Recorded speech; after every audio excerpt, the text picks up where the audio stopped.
Hey guys, Sean here. Welcome to the F1 Word and to some race reaction to the 2023 Hungarian Grand Prix. Yeah, interested to know what you think about that race. I'm looking at, we've got a poll running. It's been running for a while at the moment. It seems to be pretty level pegging between average and good. I'm struggling for my rating this week, I'm going to be honest, because it wasn't a bad race, but it's not something I'm going to be remembering probably come Tuesday, to be honest. It's one of those races. So I know I tend to hover around this season, but that's kind of the season we've had, around the 6 mark. But I kind of feel like just saying average 6 is probably where I go, because I know that a lot of people will say, oh, it was boring, Max Verstappen won by 33 seconds, but as I've said a million times on this channel, I just don't find Formula One boring, so I can't ever call a race boring. But also, if you're only going to focus on the winner, you're going to be disappointed this season. I think quite a bit happened behind. We had some intrigue at McLaren. What was going on there? Fantastic result for them today. Perez coming through from 9th place. Hamilton falling back and then coming back towards the end of the race on lighter fuel.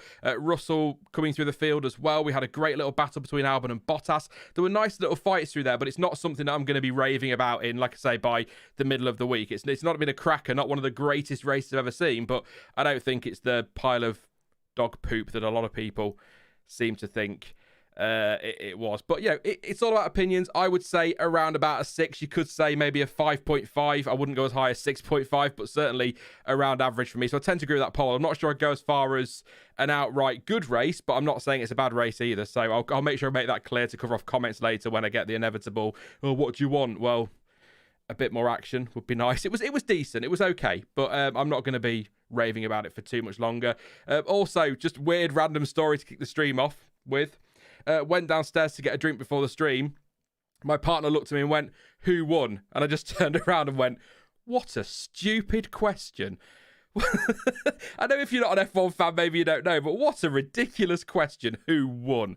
You know who won. Everybody knows who won the race. It's 2023, for goodness sake. There's only one winner of Formula One races these days. There you go.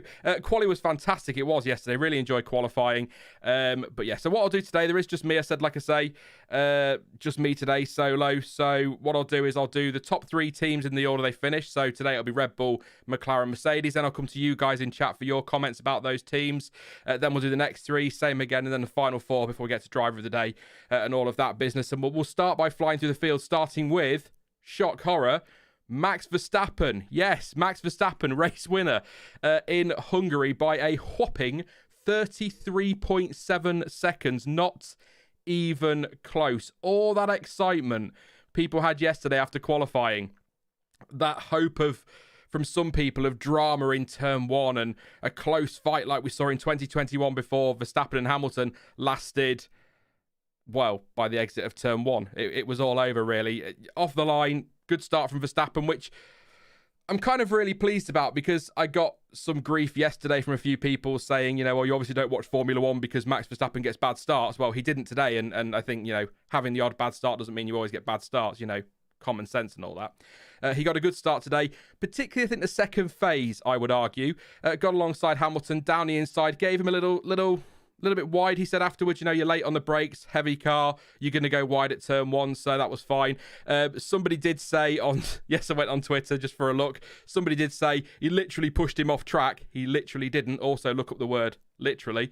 Yes, I'm in one of those moods today, sorry. But it's, I just get really fed up with it. But yeah, he didn't literally push him off track. It's a fair move. It's nice and aggressive.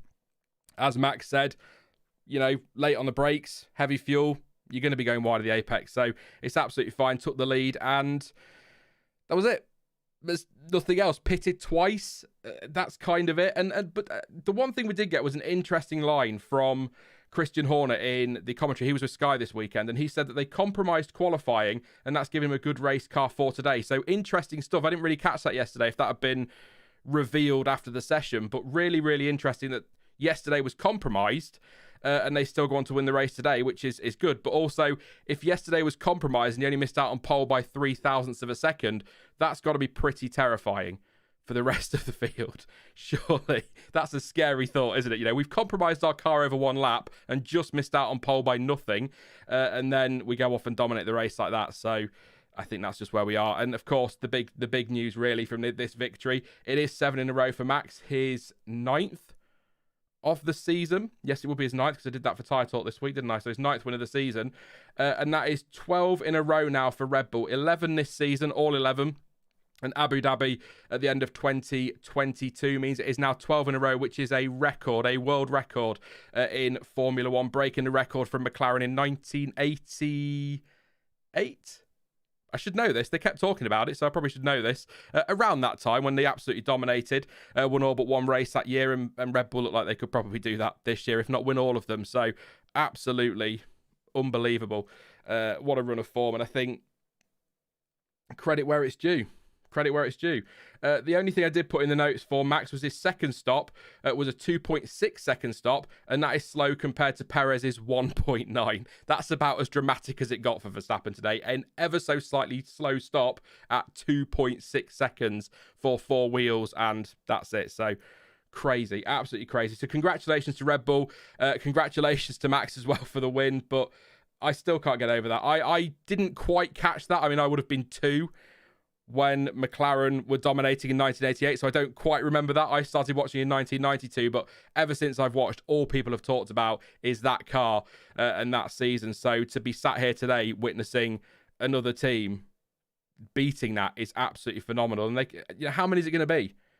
Are they going to win every race this season? How many races will they get on the trot as victories? It's unreal. This is a level of dominance. We have Mercedes dominance, but it was never this dominant, was it? They had races where they won by 30 odd seconds, of course they did, but never on a run like this. It's unbelievable. I keep saying unbelievable, but that's just where I'm at. Sergio Perez today, fantastic result, I think, from 9th on the grid, but then I sort of sit back and think, shouldn't have been 9th on the grid. So he's taken a car that should have been top 3 in qualifying to top 3 in the race. So it's good that he came through. It's not the easiest track to overtake on. Some good strategy today, some good overtaking as well, but should have been up there anyway. So there's always going to be... He got driver of the day, which I found interesting. I will come to it later, but I would probably... If I was picking between, picking a driver that's come from out of position to a great result, I'd probably pick Russell above Perez personally, but... because I think Checo should have been top 3 anyway yesterday, but there you go. But started on the hards. Nice move up the inside of Fernando Alonso on turn 1, lap 8 for P7. Did that incredible 1.9, or not, he didn't. The team did a 1.9 second stop, which was absolutely phenomenal. Kind of blew my mind. I've got about 30 exclamation marks next to it in my notes. 1.9 second stop. And then there was a nice battle with Russell, which got kind of... I think it was Russell, which got pretty close. And then the Piastri one as well, where he made quite a...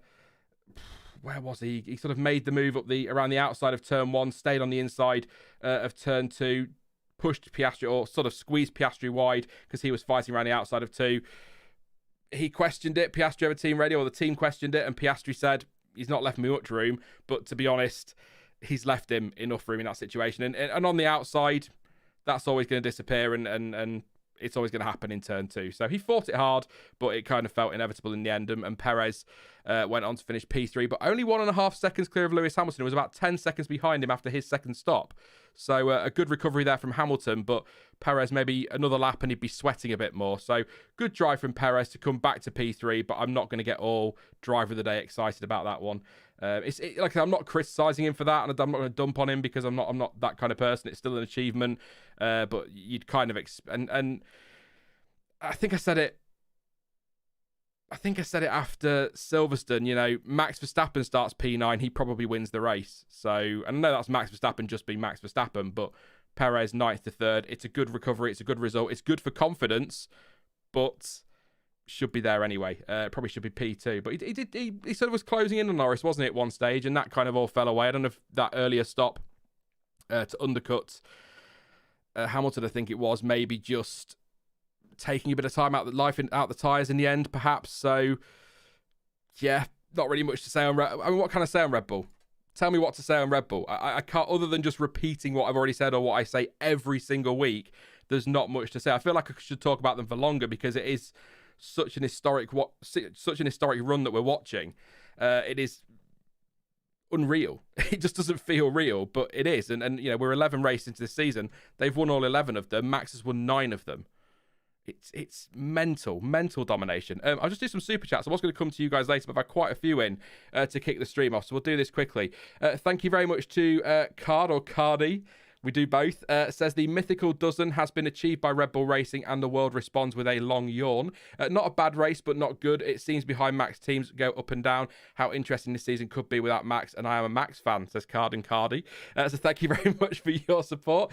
Sad Mariners fan, who's not from Grimsby, that's now your new full name, says, I know everyone is talking about 11 wins in a row, but but they've also won 21 of the last 22, if my maths checks out, and I'm 99% sure that's also a record. I'll see if chat confirms that. Thank you very much, mate. Rixis says, and this is Honda record again. Yeah, another good point. Yeah, another Honda record. Didn't pick up on that. What? Yeah, thank you for that.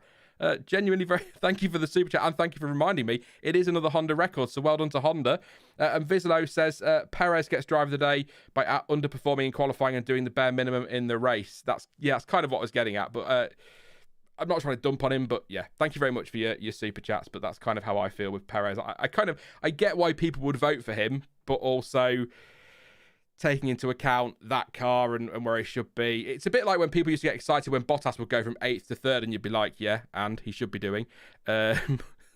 Also nice of Bottas to teach Joe how to do it in turn 1 this year, by the way. But anyway, we'll get to Alfa Romeo in a bit. We'll leave it there on Red Bull. Like I say, there's a million and one things we could talk about with them regarding the car and everything they've achieved this year, but it's a race reaction, so maybe we'll do that another day. Maybe in the quali waffle next week when we just talk a bit more nonsense than we may be doing these, although there's a fair bit of nonsense in these, to be fair. So, yeah.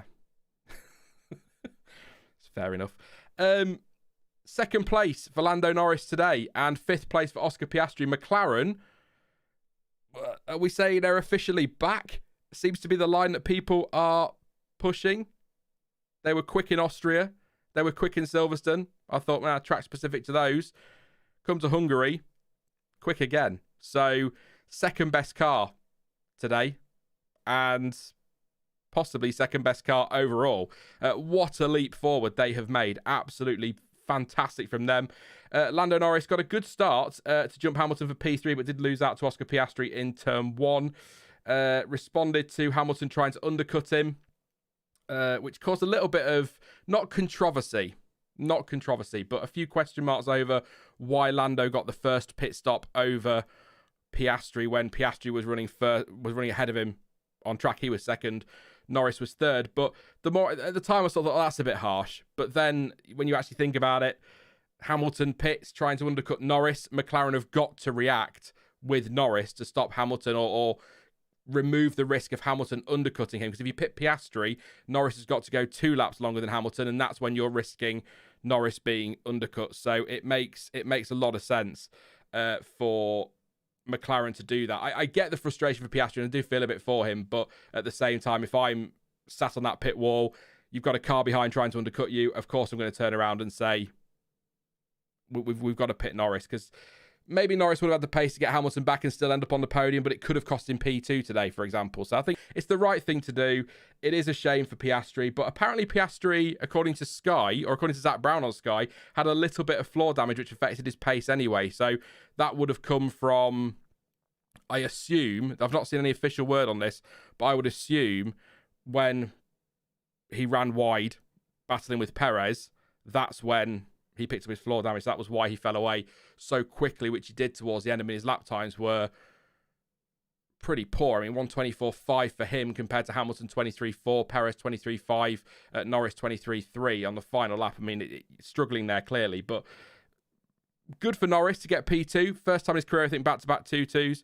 2-2s, yeah. 2 second places, fantastic for him. But also, I still think Piastri deserves a lot of credit for P5 today, especially in the latter stage with the damage floor, which I think Hamilton, probably on the fresher tyres, would have been there with him anyway to fight, but the fight would have probably been a bit tougher, and Piastri could have given more if he hadn't had that damage. So a bit of a shame. But yeah, I'm not going to go in on McLaren for that. I can get why people be annoyed, Piastri fans maybe, that they pitted Norris first, but you've got to react to what's going on around you. You can't say, yes, well, our protocol is that the lead driver gets the first call on strategy, because that could cost you a podium.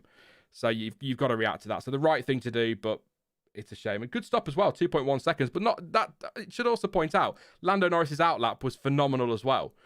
So even had he, pitted at the same time or Piastri coming first, Norris may well still have got it because his pace was incredible on that new tyre at the time. So big up McLaren. I said big up on the stream. That's shocking. Really impressed with them. And I think, do we think they are the second fastest team now? Looking at chat, do we think they are, or is this something that, and it's something I'm loving, is this just going to ebb and flow all season between McLaren, Mercedes, maybe if Aston Martin get on the track that it's a bit more suited to and get their act together, they can be in there. I would say Ferrari, but I don't know what's going on down there. So they're certainly at the minute they're in that fight, aren't they, for being second fastest? I think second in the constructors has gone, but a big step. I'll tell you what, I was going to say actually, big step this weekend in the constructors for McLaren. 87 points to 47 points versus Alpine. That's a 40-point gap. They're looking good now, and I would never have said that at the start of the season, especially with Alpine form and issues they're having. So a lot of you saying, some saying joint second, definitely second, Mercedes second, says Hector. So a few people saying it's I think we'll see. We've got some interesting tracks. We've got Spa, you've got Zandvoort, you've got Monza. They're all a little bit different in their own ways, aren't they? There's lots of little bits going on there. So that'll be interesting. And I think if they're still in the fight then maybe you could make the argument. But it could be something that just ebbs and flows between now and the end of the season between McLaren and Mercedes. And if an Aston can get themselves sorted and get back on track, or Ferrari can stop Ferrariing every weekend, then maybe, just maybe, they can get in the mix as well. But it's really fascinating watching that fight. I mean, Red Bull are gone. Anybody who believes this championship is still on, whatever you're drinking, send it my way, because I could do with some of that. But no, it's good to see McLaren back up there. Funny story, if you didn't catch it in the post race, apparently Lando Norris did his usual champagne celebration where he slams the champagne down and it spurts up like it does, and as he did that, it caused the podium to shake so much that Max's trophy fell off the top step and smashed. So I think Max wants reimbursing for that one from Lando, so he might have a fight on his hands to get that one. So that just made me laugh. So there you go. Nick says Checo can still be champion. Winky face. Whatever you're drinking, Nick. I love it. Thank you for the other super chats as well. Robert Faber, is it? Says, one thing Lando and Checo fans can agree on is the back markers were the absolute worst today. Good point. Something needs to be done about enforcing blue flags. Thank you for your support there, Robert. Thank you to Valentine as well. Didn't leave a message, but I'm sure I'll read something from your chats later on, mate. But thank you very much for your support. Yeah, blue flags cost Lando today, didn't they? A little bit. Cost him a little bit, and possibly Checo as well. So in the end, though, I think Norris had him covered, a couple of tenths quicker on the final lap. So all good at McLaren. Nothing major going on there. Race control did note that incident in air quotes between Perez and Piastri, but no investigation necessary. Black and white flag as well for track limits at turn 4 for Piastri. So it wasn't, as commentary was saying at the time, or Crofty was saying at the time, anything to do with the Perez incident. That was a separate one. So not a lot on track limits this weekend, which is good. But great stuff from McLaren. Mercedes, let's run through the order. P3. Second phase of the start, like I say, was beaten by Verstappen, Lewis Hamilton. Excuse me. That's incredibly rude. I apologise. I'm coughing and burping and sniffing and all sorts today. It's disgusting. I apologise. We'll try again. Mercedes. Third fastest, or third team we're going through today. Lewis Hamilton on pole. Second phase of the start, beaten by Verstappen. Overtaken by Piastri at turn 1 as well. Piastri just taking full advantage of McLaren, of the Mercedes being a little bit wider. It was a nice little moment. I think Max said in the cool down room something along the lines of, he said, thank you very much for that. Left the door open. I'm going to slip through. So well done to Piastri there, which got him P2. Got me all excited because he was quite close to Max actually through that first lap. And I thought, hey up, go on, Oscar. I want to sing on stream. When he gets to the podium, I'm going to sing. I'm going to do it. But Oscar Piastri didn't get to do that for long because obviously the pit stop thing at McLaren. There seemed to be some cooling issues down at Mercedes. So Team Radio said to Lewis that they were doing things to try and improve the temperature situation. Was told to lift and coast around lap 35 as well to cool things a bit. It was hot out there today. Very hot. I think track temperature was 53 degrees at the start of the race. What it was as the race went on, I don't know. But that's definitely a factor there, and that might explain why Ferrari had so many gills open on the side of their car. Louvres, I think they call them. But yeah, we'll come to Ferrari in a minute. So What have I got? I'm going to look at my notes. What we got from Hamilton? Good defending versus Perez, turn 1 and 2 on lap 43 in the battle for P4. That was a nice little fight. Important defending, actually, in a way, I suppose. Checo did pit, and then Hamilton pitted quite a few laps later, actually 7 or 8 laps later for mediums, 2.8 second stop, rejoining P5, 7.3 behind Piastri, closed that gap down relatively swiftly, and that could be down to Piastri's floor damage as well as Hamilton's fresher tyres. Hamilton through, then chased after Perez, was catching him quite a lot in those final few laps. Didn't really work out. Seemed a little bit not downbeat after the race, did Hamilton. He seemed a little bit, what's the word I'm looking for? Not pessimist, kind of realistic, I suppose, in a way. He seemed disappointed, obviously, to be on pole and then to end up 4th place, but was quite accepting that this is just the way things are at the moment. Red Bull have got this rocket ship of a car. Mercedes need to be working on the things in the race pace. They need to be working on getting the car to be obviously quicker. Things like that. That's it. That's a good one, John. Resigned to his fate a little bit. That's a good one.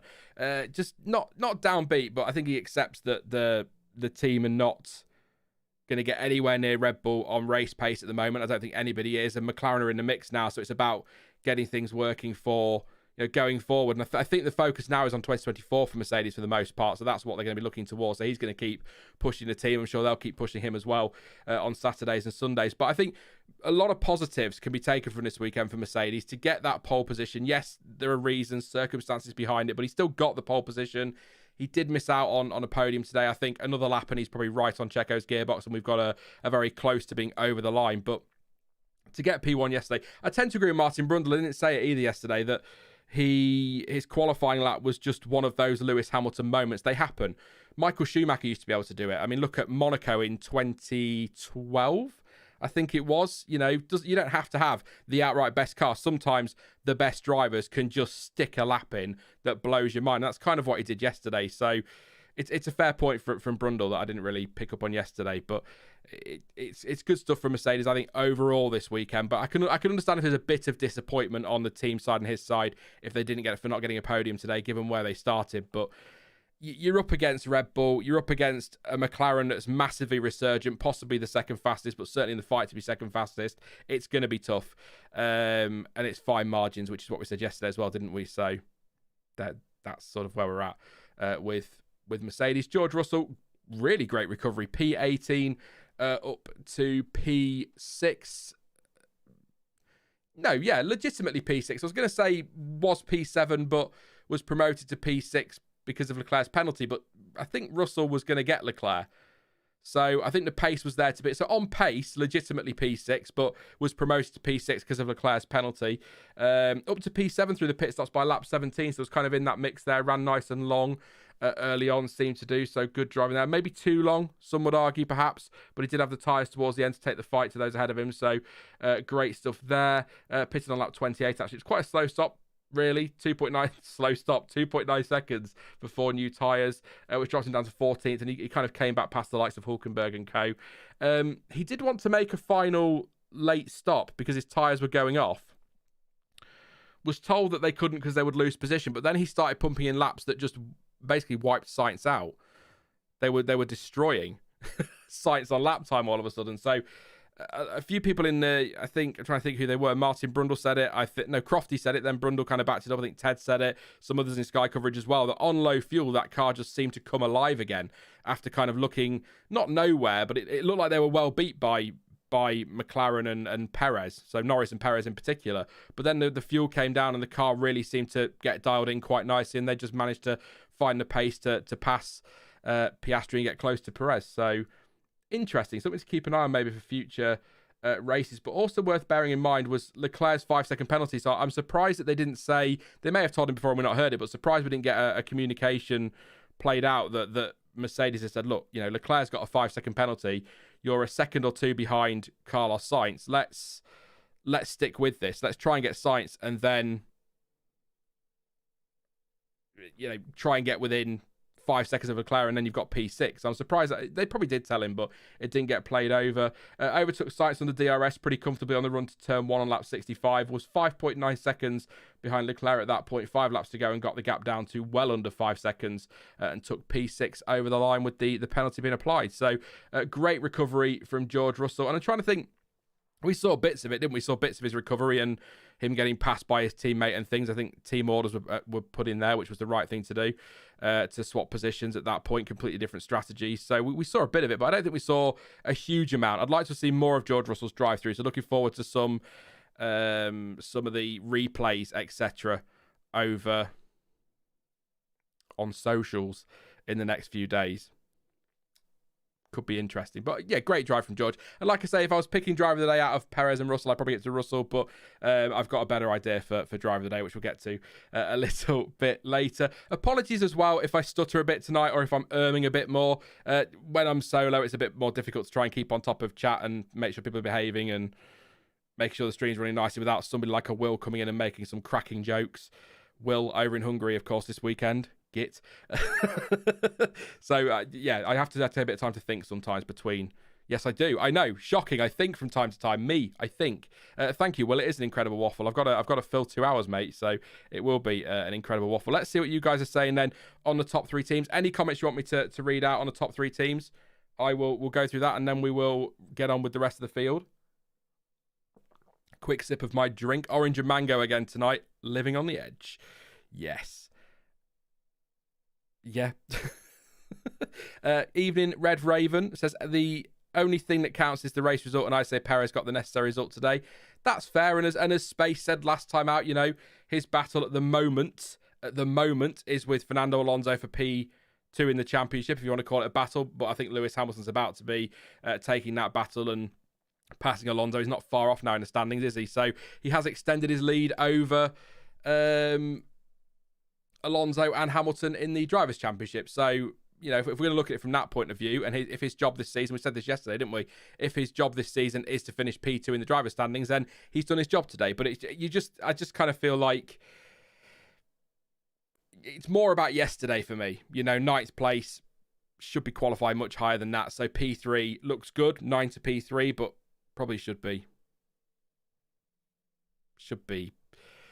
Yeah, I'm not going to repeat. You know what I'm trying to say. If you only look at race results, Max should be driver of the day, says, well, yeah, I've always said that. Because there's always people that say to me, well, actually, technically, driver of the day is the driver who beat everybody else. But you know what I mean.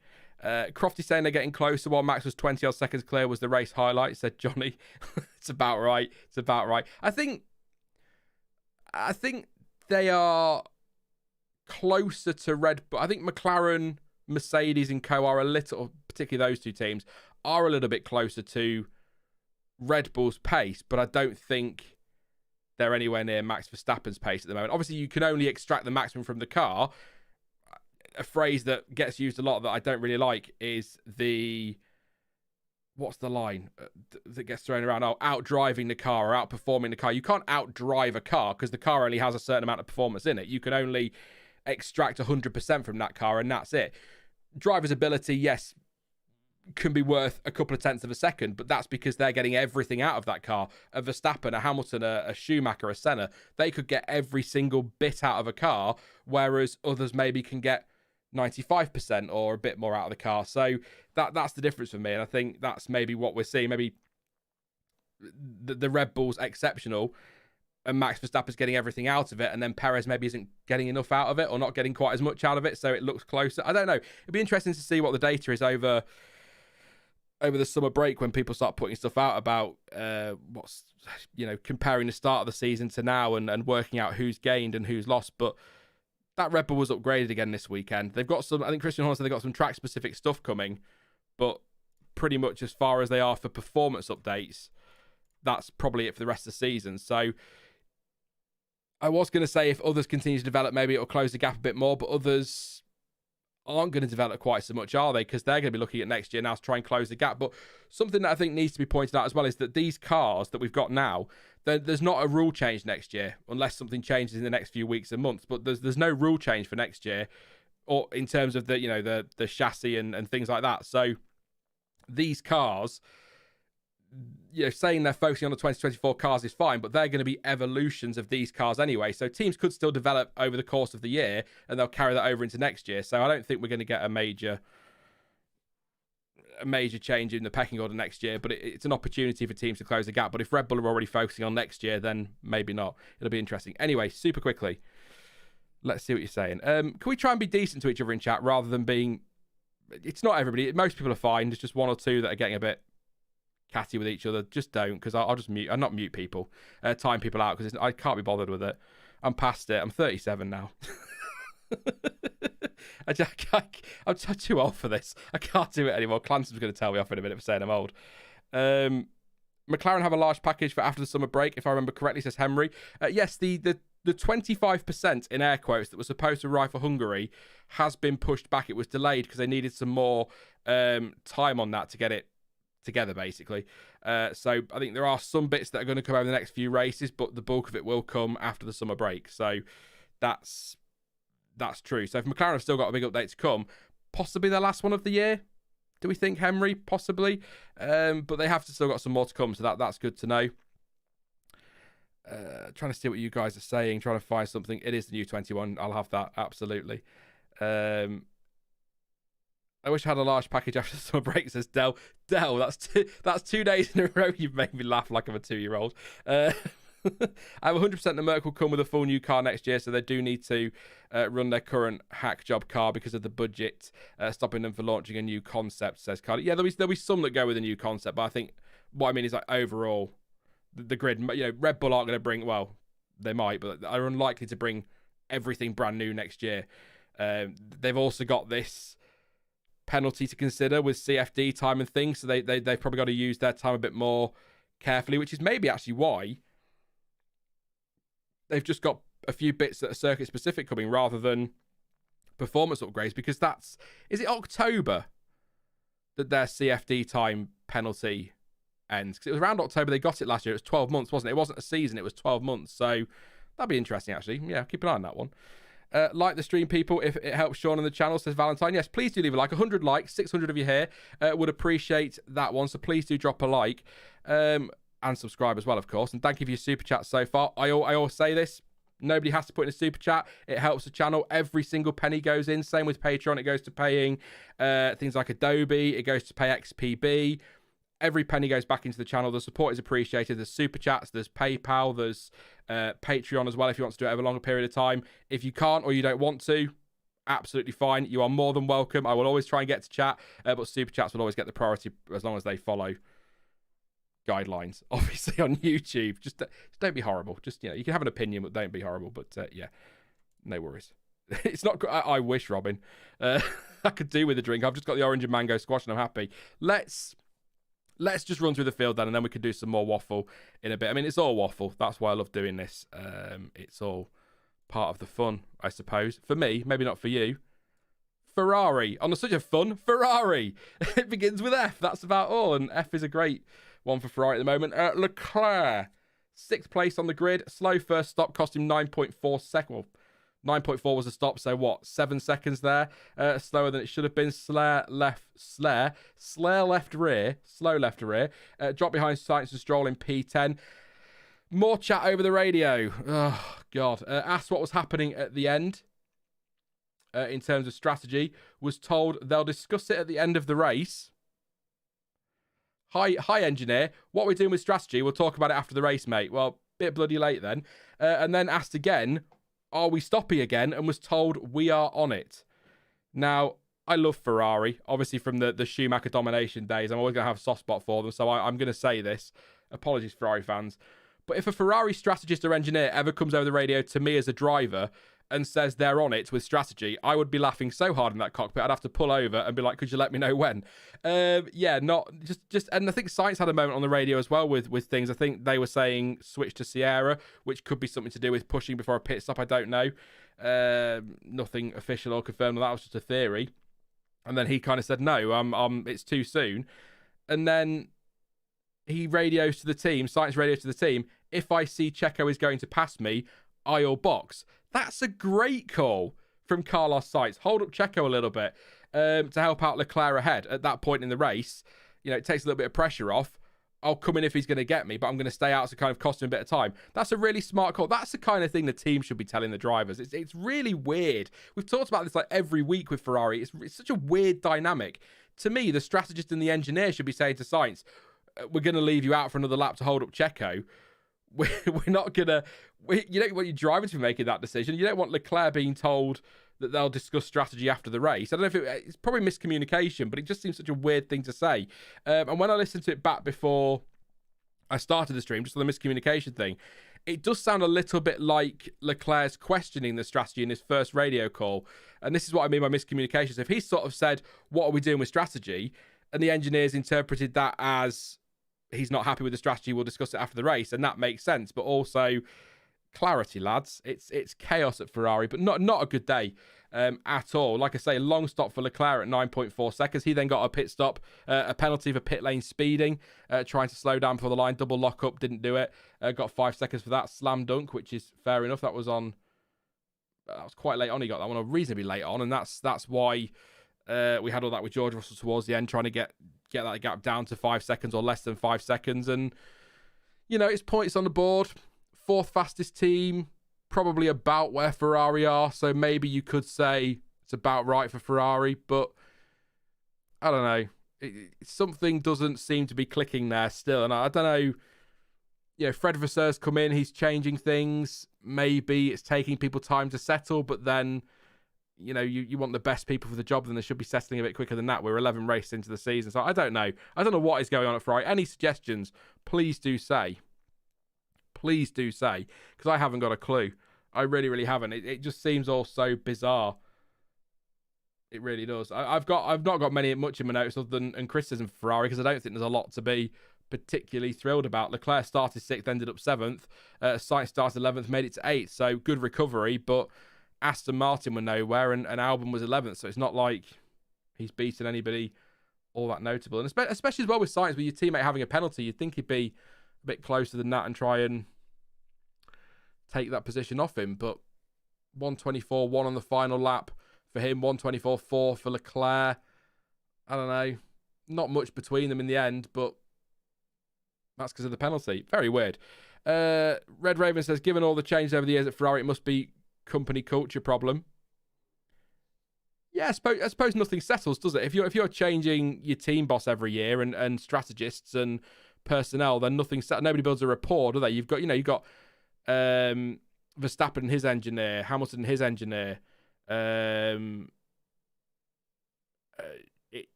build a rapport.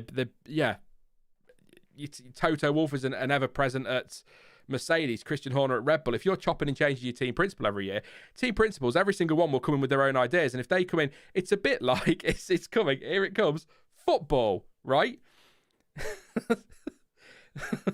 Long-suffering football fan here. You change your manager. Manager A comes in, let's say, I don't know, Louis van Gaal, and he has a certain style of play. You then sack him and bring in, I don't know, Jose Mourinho. He has his own certain type of play as well. Then you sack him and you bring in Ole Gunnar Solskjaer, because, the lols. And then he has a completely different style of play. And then you sack him and you bring in Ten Hag and you have another style of play. You're constantly in transition. And that's kind of the same at Ferrari in a way. You are constantly in transition. What does it mean? Red things. Terrible. Thanks, Ferrari. You're always in transition, so nothing settles. So it's always going to be chaos. If you're changing your strategist as well, which they needed to do a long time ago, then that's causing problems. So I think what they need is they need to get behind Fred Vasseur, and Fred Vasseur needs to implement his ideas, and then let's see where we are in a few years' time. But my concern is, based on how Ferrari tend to react, if Fred Vasseur isn't getting this right, how long before he goes the same way as Binotto and Arriva Bene and whoever else?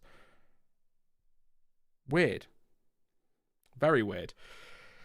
It's just Ferrari being Ferrari, I suppose.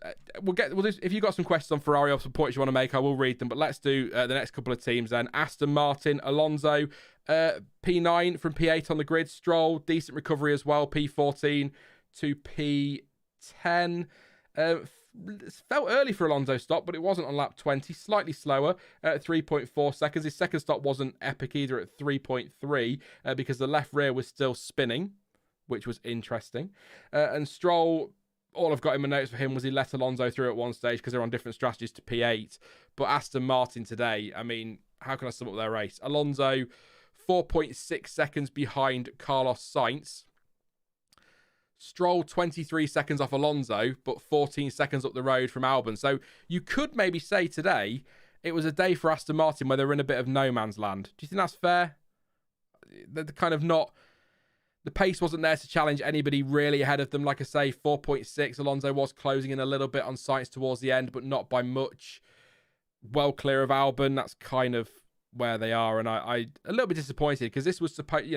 I said it yesterday. This was supposed to be one of the weekends, or they felt it was, earlier in the year where they'd win. Monaco, Hungary, Singapore were their place where they wanted to win. They had a chance to win. And today that's sounds laughable. But not all that long ago, that wouldn't have been laughable because Aston Martin looked like the second best team. And now they've plummeted. So we kind of speculated on this in the Waffle after qualifying, that is this just an inevitability of what's going to happen when you've made such a big leap and you've used like development, so you fall away down the CFD scale as you're higher in the championship, and so a bit less development time and it makes things a bit more difficult? Or is it other teams improving, or is it just track specific? It's a really fascinating question mark over Aston Martin. Where are they now? Because Ferrari, as I keep saying, we're Ferrarying, it's the only thing I could describe it as, and they still end up 9th and 10th behind them. So it's disappointing. I am disappointed because I legitimately believed that they'd be good at this track. I said podium for Alonso on Thursday, but with an element of hope over expectation. But I certainly thought they'd be ahead of Ferrari and in the mix with your Mercedes and your McLaren. So it's just not working, and maybe focus for next year now for them and look at wins. But Raoul says, question, have Aston done any major updates? I don't know if they've done a major update. I honestly can't think off the top of my head, but I know they've bought bits to quite a few races. And they bought was it Canada they bought quite a decent upgrade to? Somewhere around there they did. But I don't know if they had a major update package, so that could be. Robin says, didn't they get slower after an upgrade?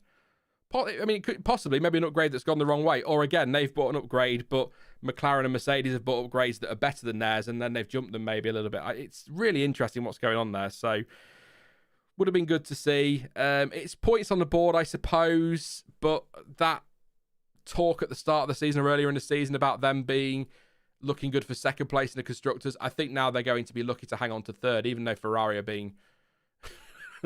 yeah, let's not say it again, but you know what I mean. I think they're going to struggle to hold on to third place. And actually, I wrote McLaren out of that fight yesterday and after the British Grand Prix, but they're now on 87 points. They're actually, and get ready for air quotes here, air quotes, just under 100 points off Aston Martin. That's a lot. That is a lot. But given that the two teams have kind of almost switched positions, that McLaren look like they're sort of second, third place, and Aston Martin are down towards the tail end of the points, that could be overhauled relatively quickly in the next few races if McLaren keep this form up and Oscar Piastri, bless him, gets a little bit of luck falling his way. So McLaren could still be top four. And if Ferrari keep doing their thing, then maybe top three. But that will take a massive swing. And there are a lot of things that are going to change in that battle over the course of this season, the rest of this season. So really looking forward to that. And I think today and Silverstone, maybe a little bit bold to say this now, the 40-point gap to Alpine, I think that confirms McLaren as top five. That's going to hurt me. Someone will be ready to remind me of that one, I'm sure, like my racing point prediction and how their penalty a few years ago wouldn't have affected their championship finishing position, and it absolutely did. But anyway, Williams will be next on the list. 11th place for Alex Albon and a DNF in the end, very late on for Sargent. I have nothing in my notes, really. Great defensive drive from Albon in his battle with Bottas, particularly in the final stint to hang on to P11. Albon, as we know, very, very good at battling and holding drivers behind when he needs to.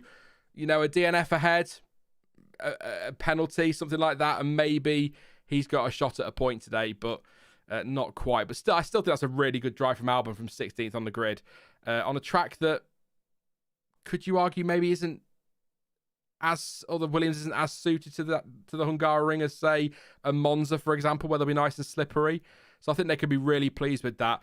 Sargent was kind of in the mix towards the back end of the field. Did have a slow first stop, 4.5 seconds, and then on lap 68 had a spin at the chicane, rejoined in P17, but then pitted at the end of the lap to retire. So not a great day for Logan Sargent, but I think Williams will be relatively happy with P11 today, because I don't think I expect them to be anywhere near that. In fact, let's see if their press releases are in.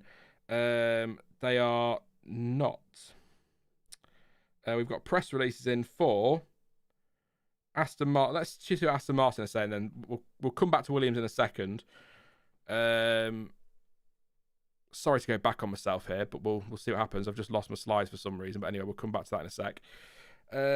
Aston Martin, I think 3 points for us was the maximum, says Alonso. We had a bit of lonely race with no threats behind, kind of what I said, wasn't it? But we were unable to make significant ground on the competitors ahead.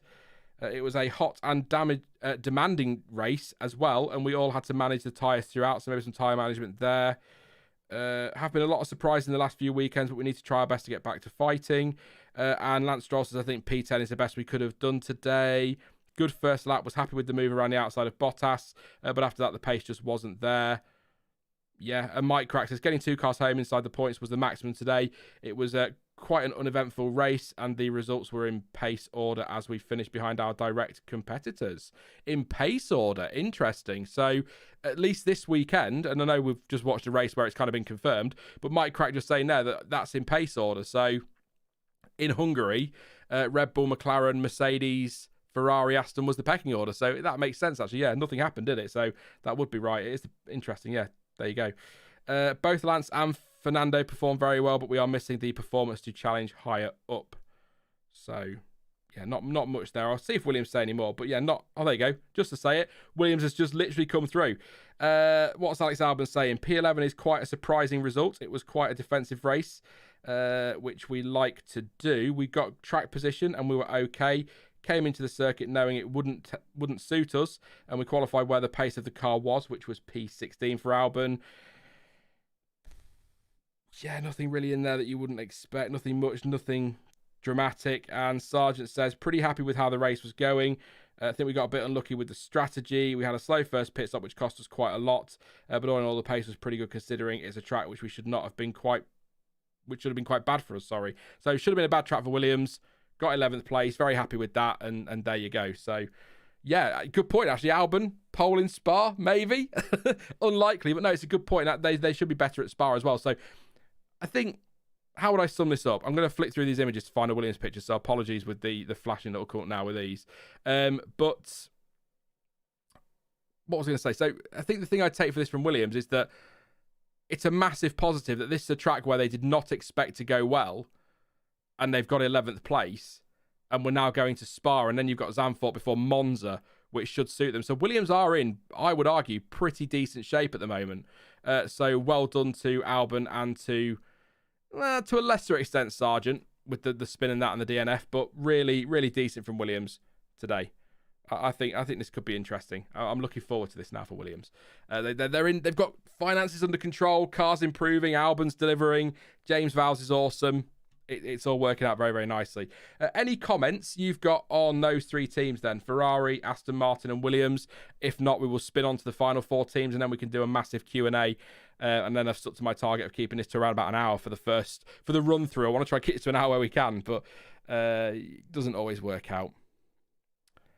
Friday quality Spa, yes, it is Raoul. Friday quality. Warden says Williams were easily last when I started watching the sport fanatically. It's good to see them progressing. Absolutely agree. Waldo says Lando could get Spa in pole. We shall see. Maybe.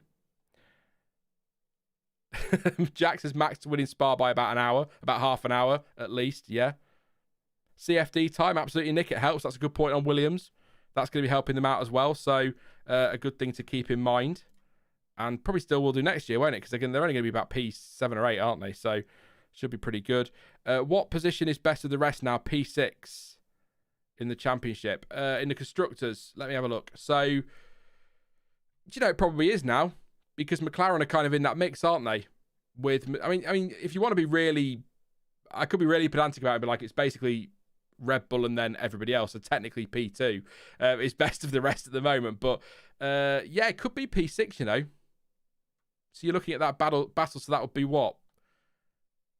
Yeah, 6th best team in a race, which isn't even points. Wow. It really is quite a weird... It's such a weird season, full stop, in terms of that fight in the midfield. Really interesting battle. Ferrari just makes me sad, says Roberto. I feel your pain, mate. Problem is the Merc power cars don't have the power. Clipping will only get worse after a push and hot lap, says Turbo. Oscar to win and Sean to sing Barbie Girl. Maybe. No. Do you know, I'm not. No, I'm not. I've done this before. I've committed to things on stream, and then it's bit me in the backside. So no, I'm not going to do it. Although Oscar winning would be amazing. Isn't P2 best the rest of 2023? Yeah, I said that, Yinka. That's basically it, isn't it? Weather forecast for Spa is rain every day, apparently, according to Patrick. Don't always believe the forecast in Spa. Don't always believe it. Can Aston really be that disappointing, considering that where they've come since last season, says Oliver R. It's a fair point, Oliver. It's an interesting one, isn't it? They're one of those teams this season where, given, as you say, where they were last year, to be disappointed with 9th and 10th in the race sounds a bit silly, but based on where they were just a few races ago, it is quite a drop-off in form. So that's kind of more why I'm disappointed. They made a leap forward over the winter. They got themselves as probably the second best car with a driver like Fernando Alonso in it, and then they've sort of fallen away. But I said yesterday, maybe that was inevitable in a way. Maybe that was always going to happen, because there's only, you're only going to go so fast, aren't you? Before you've got to start focusing on next year and things like that. So maybe they'll make another leap forward. I don't know, but yeah, I think it's fair to be disappointed. But comparing it to 12 months ago, no, you can't be. But comparing to where we were a few races ago, absolutely. Let's run through the rest of the field then, super quickly. This shouldn't take long. Alfa Romeo shouldn't take long. We start with Alfa Romeo. Valtteri Bottas in that lovely little fight with Alex Albon. Qualified P7, got a little bit caught up at the start, lost a few positions. I think was down in P10. I think quite early on, but did well to get close to the points. Like I say, really enjoyed that battle with Albon for what it was worth. The problem was that offline, as the drivers towards the front pointed out in the cooldown room, so many marbles offline that Bottas was probably struggling to get past Albon, because one, Albon is very slippery in a straight line, that Williams is, but also you don't want to go steaming up the inside of turn 1 on marbles, old tyres. It's a recipe for disaster. So I wonder if that was playing a factor, or was a factor for Bottas today. But P12, yeah, from 7th on the grid to P12 doesn't sound all that amazing, does it? But again, if you take what Mike Crack was saying, as in Mike Crack, not me talking out my arse, Mike Crack of Aston Martin was saying, you've got Red Bull, McLaren, Mercedes, Ferrari, and Aston Martin, and then Williams all in pecking order. Well, that's your first 6 teams. That's 12 positions locked out if all 12 of those cars finish. So it's probably about right for Alfa Romeo, which is a shame, because I really hope they were going to get some points this weekend, and they just didn't seem to have the pace in the race that they had in qualifying. That said, situation not helped by Zhou Guanyu in turn 1. Very slow off the line, almost like his reaction times were close to what my reaction times are like in the F1 game. It's lights out. Oh, time to go. It wasn't his reaction times. Obviously, he had an issue, but got off the line very slowly. Then going down to turn 1, got it all wrong. Went Bottas bowling, as it used to be. Hit the back of it was Ricciardo. Commentary kept saying Tsunoda. I'm sure it was Ricciardo. Hit the back of him.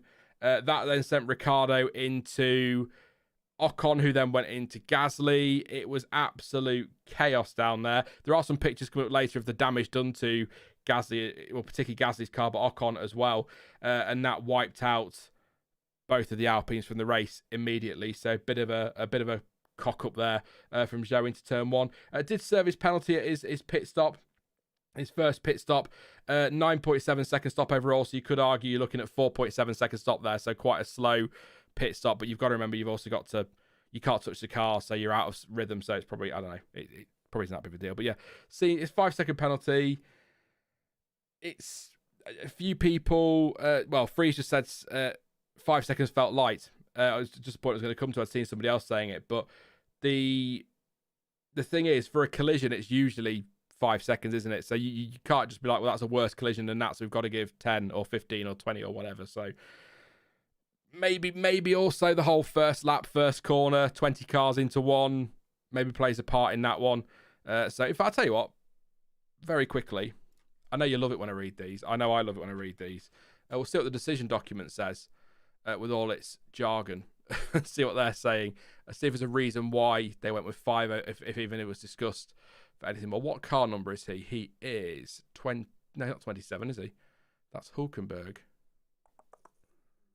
24. There you go. Zhou Guanyu, 24. Let's have a look. So 5-second penalty, 2 penalty points as well. Although this was that one incident where some leeway is given to the drivers who get caught up in the middle of a number of cars, this particular incident was not one of those. Here, Zhou got off to a slow start and simply did not slow down enough when approaching the corner, resulting in an unnecessary collision. We therefore imposed a 5-second penalty with 2 penalty points for Zhou. So nothing in there that says anything. But yeah, that's fair. I think, banging wheels and somebody goes wide, you'll get some leeway, but ploughing into the or tagging the back of Daniel Ricciardo and sending him into another car who then goes into another car, then you're going to get a penalty for that. So I don't debate the penalty. It absolutely was. You might think it was light 'cause it took 2 cars out of the race, but usually they don't tend to look at that. It's the incident itself, isn't it, rather than the outcome. So 5 seconds for Zhou, which is such a shame, because it's his mistake, but ultimately, 5th and 7th on the grid to come away with no points. They've got to be disappointed with that. They surely have got to be disappointed with that. You can't have that qualifying and then be like, oh well, could have been worse. It was worse.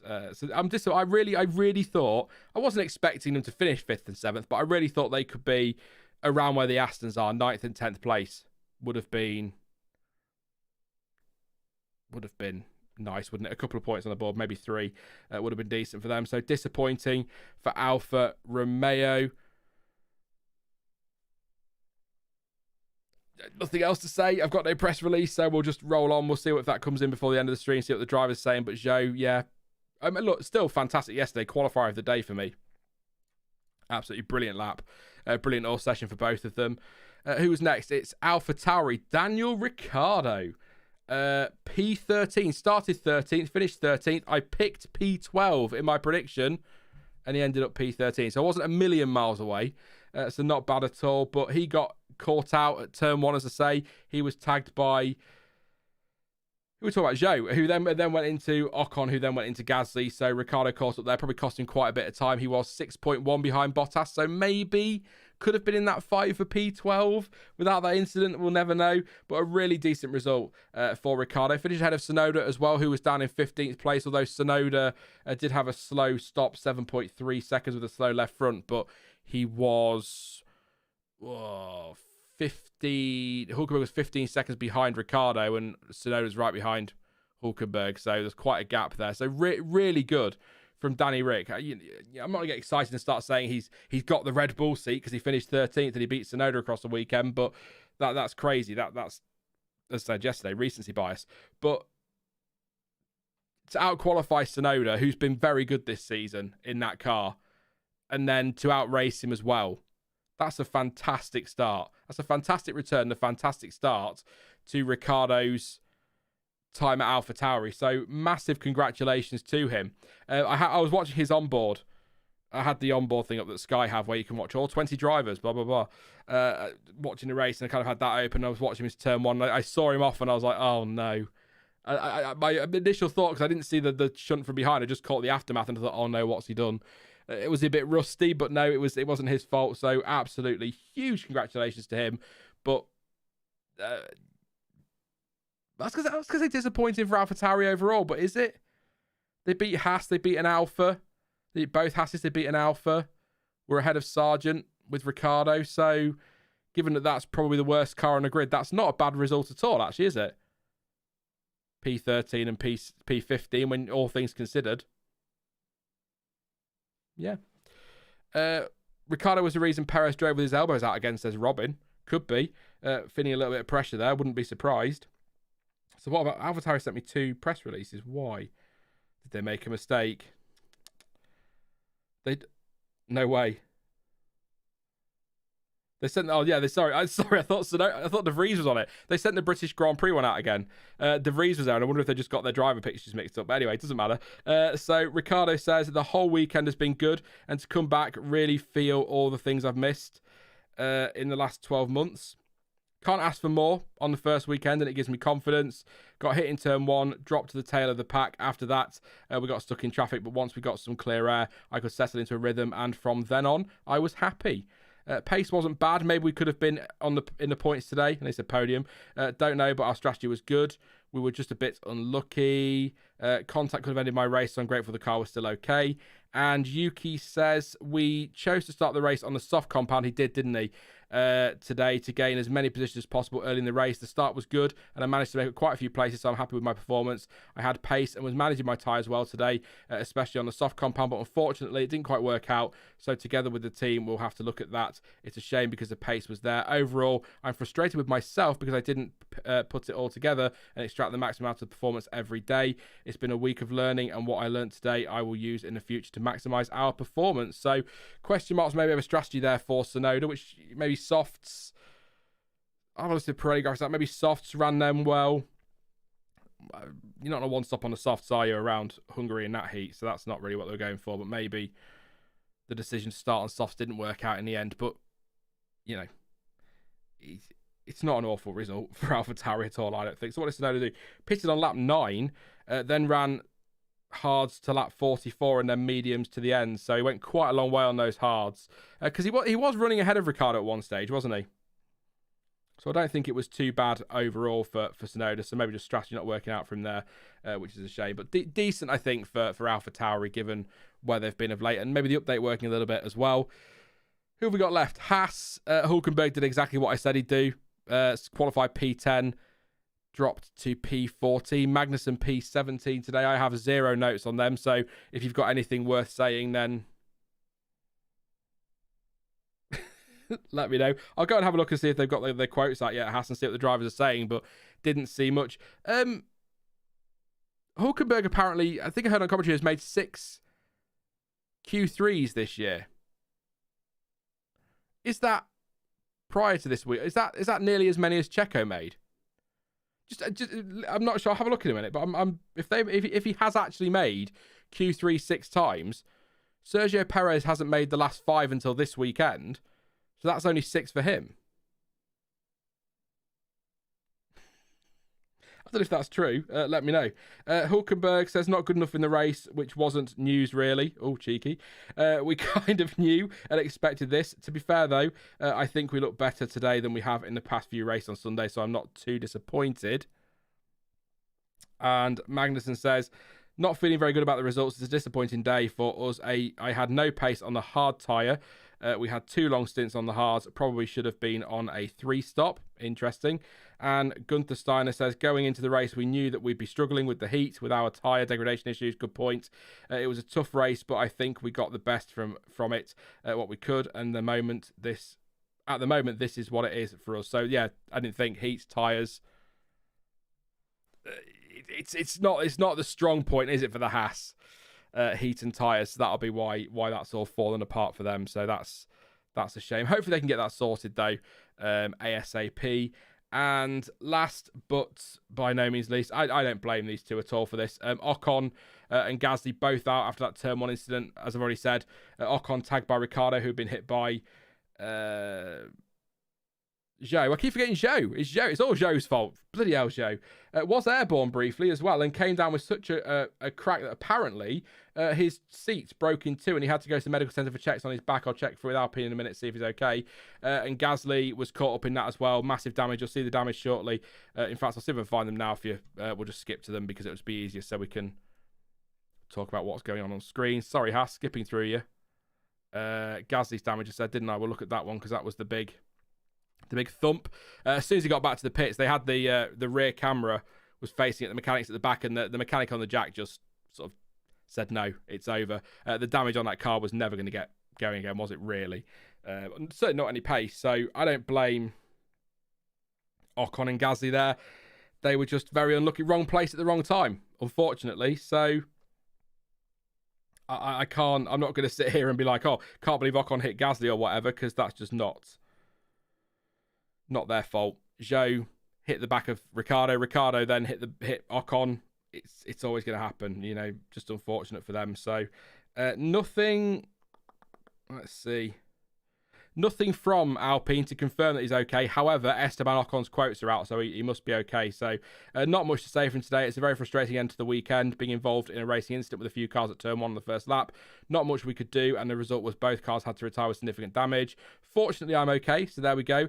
Right now, focus on regrouping, coming back stronger. And Gasly said, extremely frustrating for the entire team to have a double retirement, especially in such circumstances, so early into the race. I was the unfortunate victim of a crash between a handful of cars, and I just had nowhere to go and no chance of avoiding the incident. And not more Saf now, see what he's saying. Again, disappointed. Turn 1 incident. Concertina effect. I love that phrase in F1. Concertina effect. Yeah, nothing really there other than what we kind of said. So, sorry, Alpine, but not much to say. But no blame on either driver for that one. That's all down to Mr. Zhou Guanyu a little bit further down the grid. So, anything I have missed that you want me to have a quick word on before we get to driver of the day? And then we shall do that and do some Q&A and a bit of waffle and look ahead to Spa a little bit and look back on the weekend as a whole.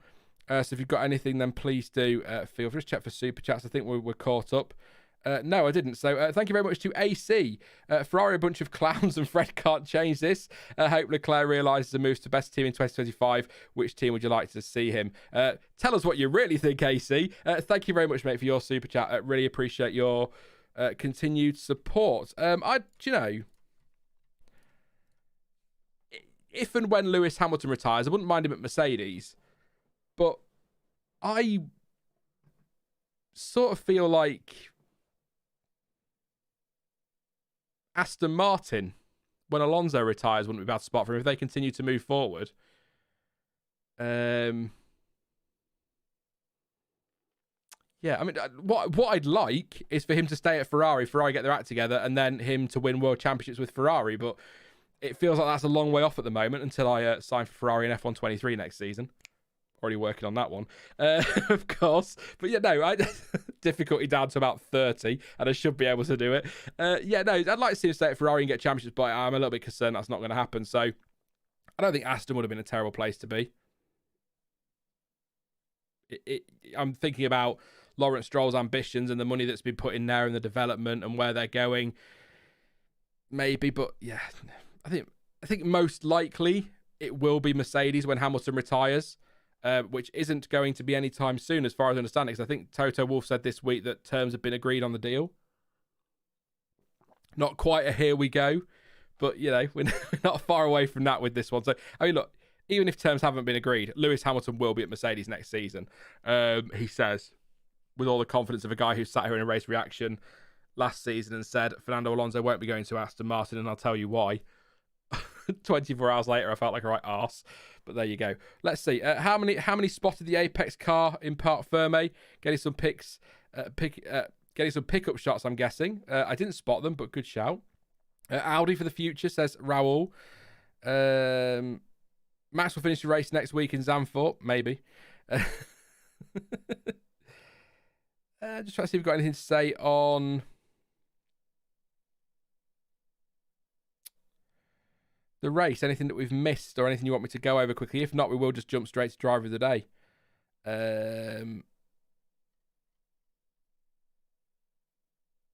Yeah, we'll do that then. Driver of the day. We'll just do driver of the day. One surname. Who have you got? Sergio Perez won the official driver of the day. What are you going with for your pick? I think there's some good shouts today. Verstappen, absolutely. Lando Norris, absolutely. I get the argument for Perez, but not for me. George Russell, absolutely. I think deserves a shout. And, you know, maybe not as driver of the day, but I think deserves a little mention for his drive. Alex Albon as well. I think he's done very well. So it's an interesting one. But for me, as much as I really do, I'm quite impressed with Russell's drive through the field. This week, I am going to be the guy who gives it to Verstappen. There's usually one of us that does, so I'm going to be that guy. I don't normally have to avoid it because somebody else gives him it. It's not a cop-out answer because he was the best driver of the day, but he started P2. He got into the lead at turn 1, elbows out with Lewis Hamilton, and then just absolutely disappeared. Managed his tyres perfectly. Really good first stint. Built 33 seconds over Lando Norris in a resurgent McLaren and cruised to his 7th win in a row, 9 for the season. Red Bull's record-breaking 12th win in a row, and if you didn't want it confirmed already, probably his 3rd world title. So I can't see, when I compare where they were yesterday to today, I know compromises were made, but what a performance. I can't. That driver's championship's wrong. He's got 11 podiums. Anyway, it doesn't matter. So it just came to me. So yeah, I'm going to go with Verstappen this week. I'm not going to change it. Just anybody watching later who spots that Verstappen has 11 podiums and not 10, apologies. I did update that on the raw file, but didn't export it. So I apologise for that one. He's got 11 podiums. I'm not going to change it now because we're well into the stream. So no point. But just so you know. So I'm going to go with. Going to go with Max. I'm not giving it to Perez for the reasons I've already said. So. Waldo says Russell. Cited Canvas says Joe. Martin says Max. Red Raven is talking to somebody else, so I'll not say that one. Raul says Max. Yinka says Piastri. I think Piastri did a good job today. Robert Norris. TFFW says Piastri by a mile. Random says Ricardo. Mamo says Russell. Zenon says Verstappen. Nice Person says Piastri. Kerbal says Max. Valentine says Norris. Lando for Sassy Lemon Cake. John says Max. Zero Line is not talking to me, so I'll keep scrolling on. James Rich, full name, says Russell. Ritwick says Max. Class says Ricardo. Zach says Oscar. My man got screwed. Creature says Russell, 100%. Zach from Sky Mix says Dell. Oliver says Verstappen and Perez, great drives from both, really. Norris for Mr. Bruce Curry. I could murder a Curry. Robe says Russell. Sorry, Mr. Bruce Curry. It just came to me then. Freeze. Piastri for the first stint of the race. Russell can get a shout too. Space says Checo, objectively. Norris for Red Raven. Ricardo for Waldo. I think I've read that one, but we've done it again. Free says the stream is unwatchable.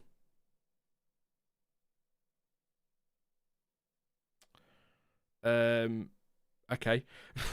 I'm not sure whether that as an insult if you're having issues, but either way, cool. Piastri for Black Hawk. So Perez is the only 1 point closer to Max than Lando is to Perez, says Henry. Jack's gone with Piastri. Mario says if he doesn't have the trophy, did he still win? Yes, he does, but that was quite funny to watch. Clancy says Russell. Let's do 5 more then. Black Sheep says Max.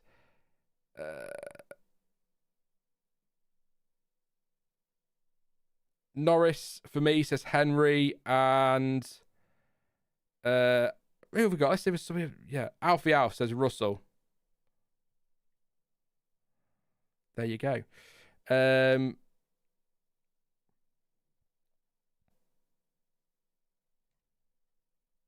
Well, I mean, look, I'm not going to fall out with you again, Space, but he says your reasoning for disregarding Checo is confusing considering you didn't even rate him for a podium yesterday.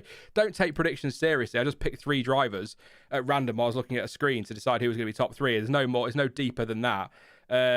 Perez is in the fastest car on the grid by a freaking mile, particularly at the hands of Max Verstappen, and he qualified 9th place and came back to 3rd. So he started 9th, which is where he shouldn't have been, and then did the absolute bare minimum he should have done. So, yeah. Congratulations, Sergio Perez. And this is from a Perez fan, for fuck's sake.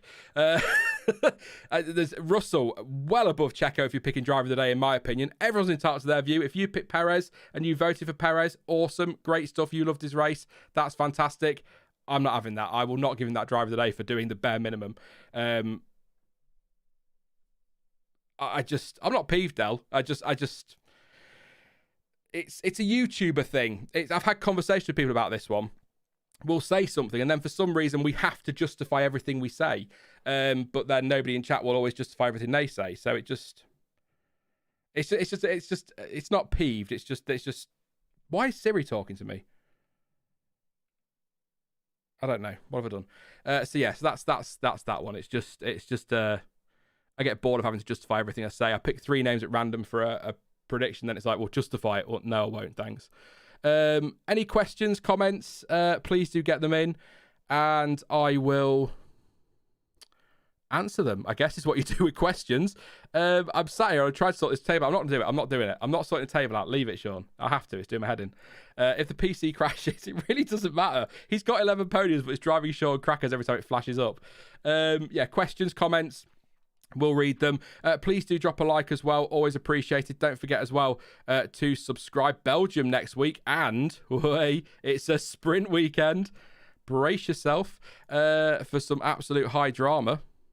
We do love a sprint weekend, don't we? I've said it before.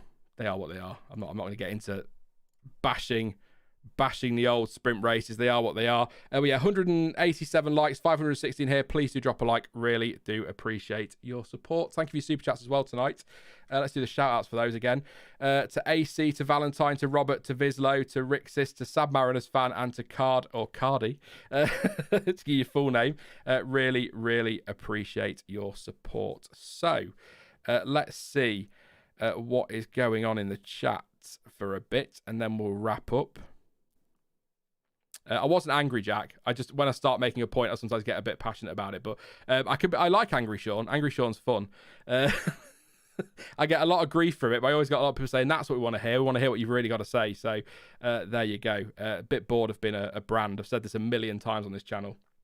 The F1 word makes it sound like, kind of like, or to me, and it's the thing I get from emails and from people at other motorsport publications and things, and they're sort of like, oh, I thought the F1 word was like an autosport type thing, and I was just a host of their shows. And it's like, no, it's just me in my office at home, an F1 fan of 30 odd years, just literally wanting to sit down as if I'm in a pub with a few other F1 fans, 500 F1 fans. That's quite a pub.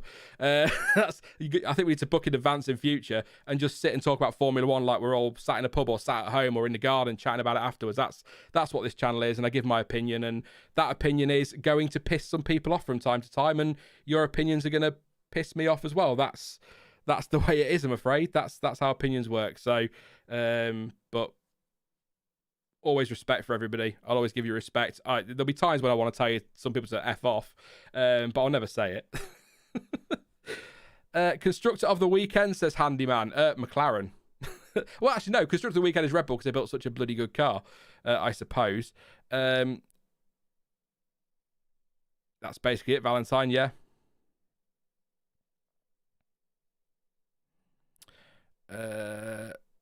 Trying to find your questions now because I've gone. We're also about pubs now. I've set pubs off in the chat. Is this Alpha performance good for Audi? Says Martin. Good question, actually. I think Audi won't be very happy with this, I'm sure. But I think what we have to remember with Audi is, let's say Sauber. They're not really performing at the moment, but Audi are long term, aren't they? They're coming in 26. So for them, they're still laying the groundwork behind the scenes. Sauber are doing the same. It's not amazing, it's not great, but I don't think Audi are going to be sat there going, oh, what have we done? Because they know they've got the resources that maybe Sauber haven't got. They've got the resources to pump into that team, and they know that when they get their hands on it properly, they're going to be able to get the right people in. They're going to be able to put the money in. They're going to be able to get the drivers in. It's a manufacturer name as well. I don't think it's bad for them. I don't think they'll be concerned, but it's not great for Sauber, and also not great for potentially the Alfa Romeo name falling off the grid, is it? You know, they're going to be sat there going, oh, what a shame we couldn't go out with a bit more of a bang. Exactly, Red Raven says Audi aren't idiots. They know what they're buying, and what a bargain as well. By the way, wasn't one of the teams valued at nearly $1 billion recently, and they bought Sauber for a fraction of that. What a deal that is! It's a great deal. Also, the Williams deal as well. DeRilton Capital, I think they're all investment, aren't they? About investment, so they've got their money back on that one. Well done to them. Great purchases at the right time. Isn't Alfa supposed to partner with Haas, says Kerbal? I'd heard a rumour, but I've heard nothing more of that since. It was floating around a while ago, wasn't it? Sort of towards the start of this season. So if anybody knows for sure, do let us know. But I've not seen anything official or confirmed on that one. But it would be Alfa Romeo Haas? Could that be a thing? Maybe sell the I don't know about selling the second seat to Ferrari, maybe, but I think that from what I've read and from a conversation I had yesterday with somebody, it sounds like Hülkenberg and Magnussen are staying next year. So, I was just going to come to that, James Rich. Has Andretti all given up now? I haven't heard anything from them in months. The FIA are reportedly or rumoured to be accepting, these are only rumours of course, accepting Andretti and High-Tech is the rumour. Now, that's great. So if they accept their proposals, that's fantastic news. But it's not even 50% of the job. They've then got to convince the teams and FOM to let these other teams in. So I don't think, unless Andretti buys an AlphaTauri, which I kind of wish they would, because that just kind of makes a lot of sense to me. I think buy AlphaTauri, stick a Renault engine in the back with the deal they've allegedly got with Alpine and Renault, and then go from there. That makes a lot of sense. So unless they buy a team, I don't think we're going to see a new name, apart from AlphaTauri's new name, on the grid until 26, when the Concord agreement is new. So end of 25 when that will get, or in 25 when that will get signed off, or a little bit earlier than that. So I'd be surprised, but I'd like Andretti there. I think they deserve to be, definitely. Where are we? What am I doing?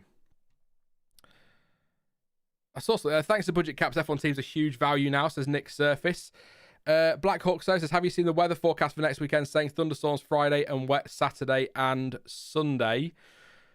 Let's have a look. Spa weather. Spa, Frank, or Champs weather. That's how I remember it. I know that's not how you say it. Frank or Champs. Oh, wow. Not even. It's just raining all week in Belgium, apparently, at Spa. So let's have a look. So, yeah, Monday, Tuesday, Wednesday, Thursday, as high as an 85% chance of any rain falling, as low as 79 for all day Thursday. A little bit lower chance at 73 to 80% on Friday. Thunderstorms as well, like you say. Saturday, qualifying time about 3 o'clock, so you're looking at about a 60-odd% chance as of now.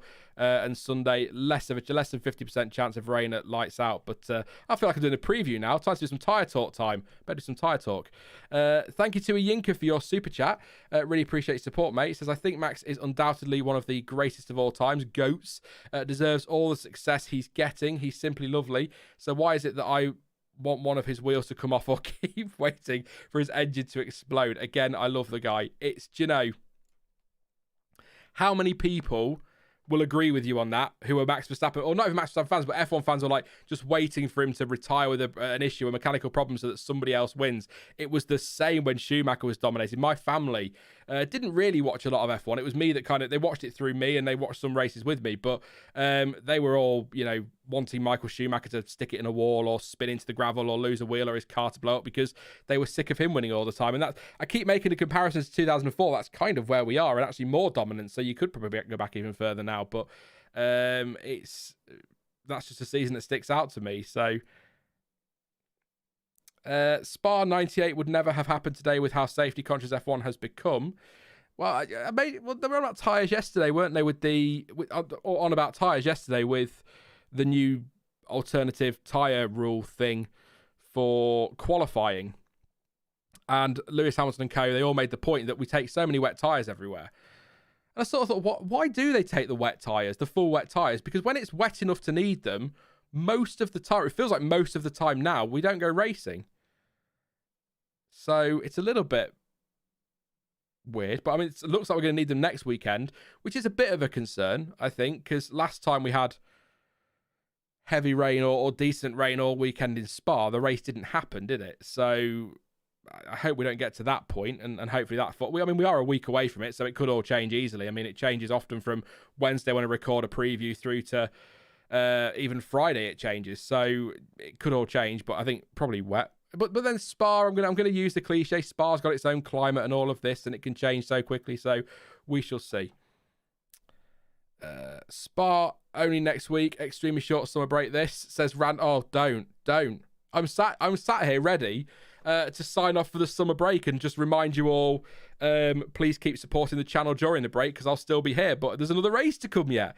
It's so weird being at Hungary and not having the summer break straight afterwards and seeing Alonso in his deck chair. Bizarre. Raul says, as an F1 fan, I want Red Bull to win it all. Red Bull Racing have done such a good job. A freak incident will be harsh. Yes, life is unfair, but no, that's a reasonable point. I said, I keep saying it. I said yesterday, because we streamed yesterday. We stream after qualifying now, so for a good waffle. Even more waffly than this, I know. Crazy. But I said yesterday that there's part of me that wants them to win every race because we're witnessing history and it will be absolutely amazing to see. But I totally get why people want different winners, but this happens. I've said this so many times. It happens in Formula One. We have periods of dominance, and I think if you're only watching for the winner and the world champion, then yeah, you're probably done for the season. But if I don't understand how people aren't enjoying. Well, I do, because people, we're here to watch winners, aren't we? But I still think there's so much behind with McLaren and Mercedes and what are Ferrari going to do this week and where are Aston. There's so much going on behind that it's keeping me interested. And I love the word, fascinated by that battle in behind Red Bull. And I think we've had some really good racing this year. Not necessarily at the front, but I still think there's really good racing. But I think you can also, or you don't have to, but I feel like you should also appreciate when you're witnessing something absolutely phenomenal. I know it's not everyone's cup of tea, but I think Red Bull are incredible. It was so Mercedes dominated. People got bored of that in particularly 2019 and 2020.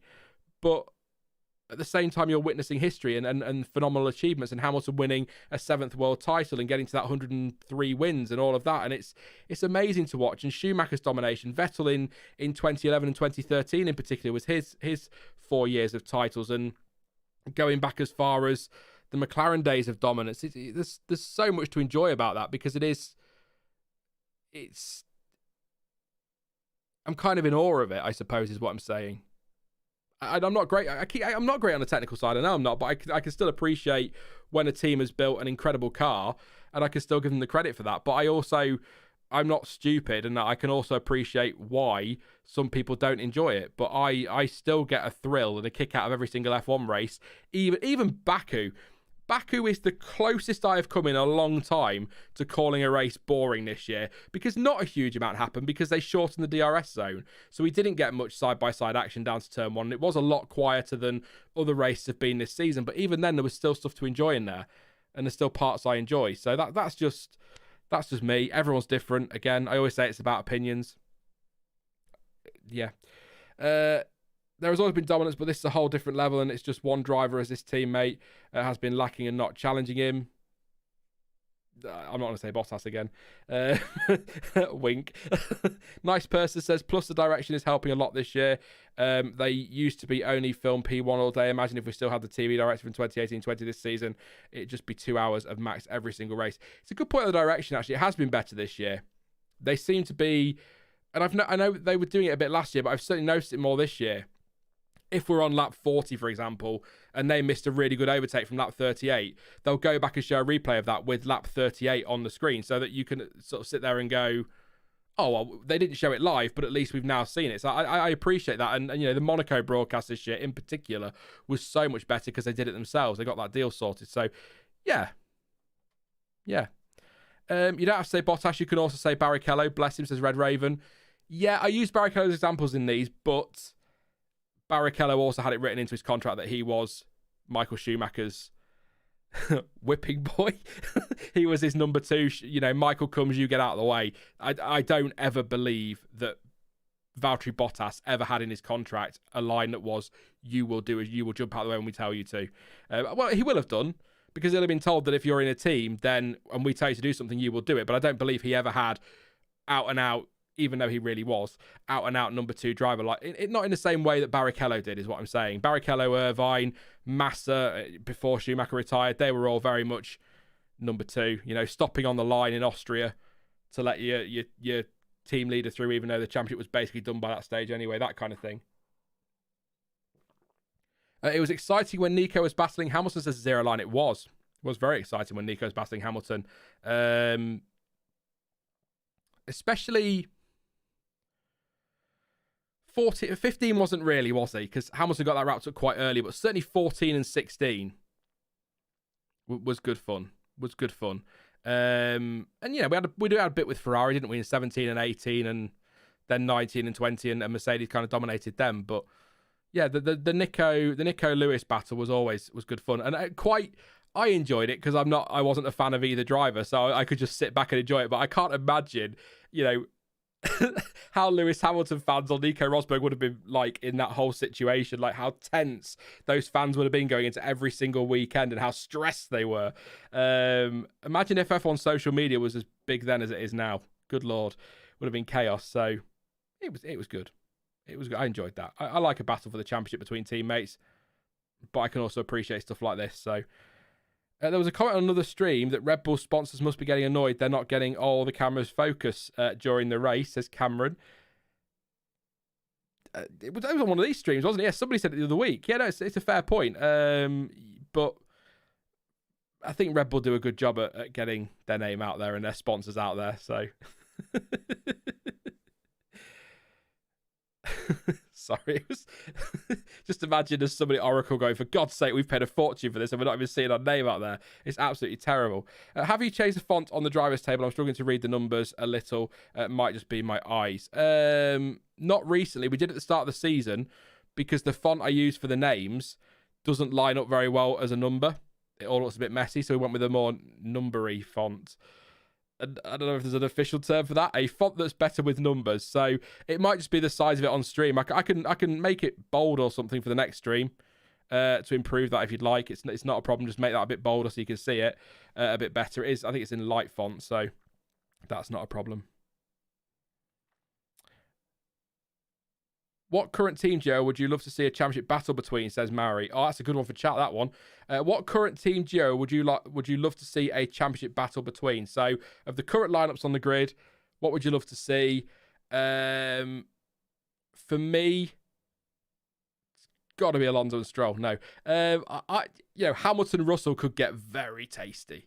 And I think, Leclerc and Sainz as well, says Freeze. That could get nice and tasty as well. I was going to say Verstappen and Perez, but we're kind of not seeing that anyway, are we? So, I'm not Norris and Piastri, but yeah, I definitely Hamilton and Russell or Leclerc and Sainz or both would be a lot of fun. Gasly Ocon, yes. That could be slightly chaotic. Would be nice to them today. They've had a rotten run down to turn one thanks to Zhou Guan Yu. So yeah, that's a very good point actually. Yeah, that could be brilliant. Ocon and Gasly, I'd enjoy that one very much. But yeah, Leclerc, Sainz, Hamilton or Russell, I think would be my two that I'd like to see. It would be kind of, and I'm not having to go at Sky, I'm just going to say it, but it would also be kind of cool to see Hamilton versus Russell. I think I'd lean that way because I'd love to see their heads explode as they try and work out their bias. That could be quite a lot of fun. Crofty's just head explodes every single race because he can't work it out. That could be a laugh. I think that'd be good and tasty. Definitely. An Alpine battle would be explosive as hell. I would be so here for it, says Nice Person. There you go. Problem is 26 Ford is more of a marketing deal. They won't even help with the engines, just the hybrid parts, and it's more of a technical assistance, says Turbo. I don't know if Turbo's talking to somebody else. I've just read that one out for you, but there you go. I've read it for you, Turbo, anyway. So it's a technical agreement, isn't it? They're not supplying Red Bull with power units, but they're going to help them with them effectively, I suppose.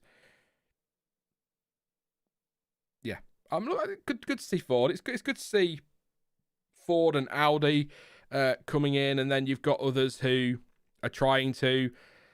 The sport's in a good position in that regard, a very good position, and I think the cost cap has helped with that. So that is, I'm quite critical of it. So that's one positive of the cost cap. There are many others, I'm sure, but that's one of the big positives. It's encouraging people to come to the sport. New power unit is causing a bit of debate. There is some stuff on those power units actually. Very quickly, there is some talk that they're going to try and bring some engine parity. They want to change the rules to bring some engine parity soon to kind of help teams like Renault, for example, who are struggling a little bit, and because we had this engine freeze, didn't we? So there's some talk that's going to happen. Whether or not it does, we'll see, but keep an eye on that over the next few weeks and months. I don't know if it'll be for next year, probably the year after, but for introduction the following year, maybe. But that's something to keep an eye on over the summer. There'll be plenty. I'm hoping silly season picks up a bit. I know we had the Ricardo De Vries switch, and I'd like news in the next few weeks of what Hamilton's doing, because I still think he holds the key to this driver market.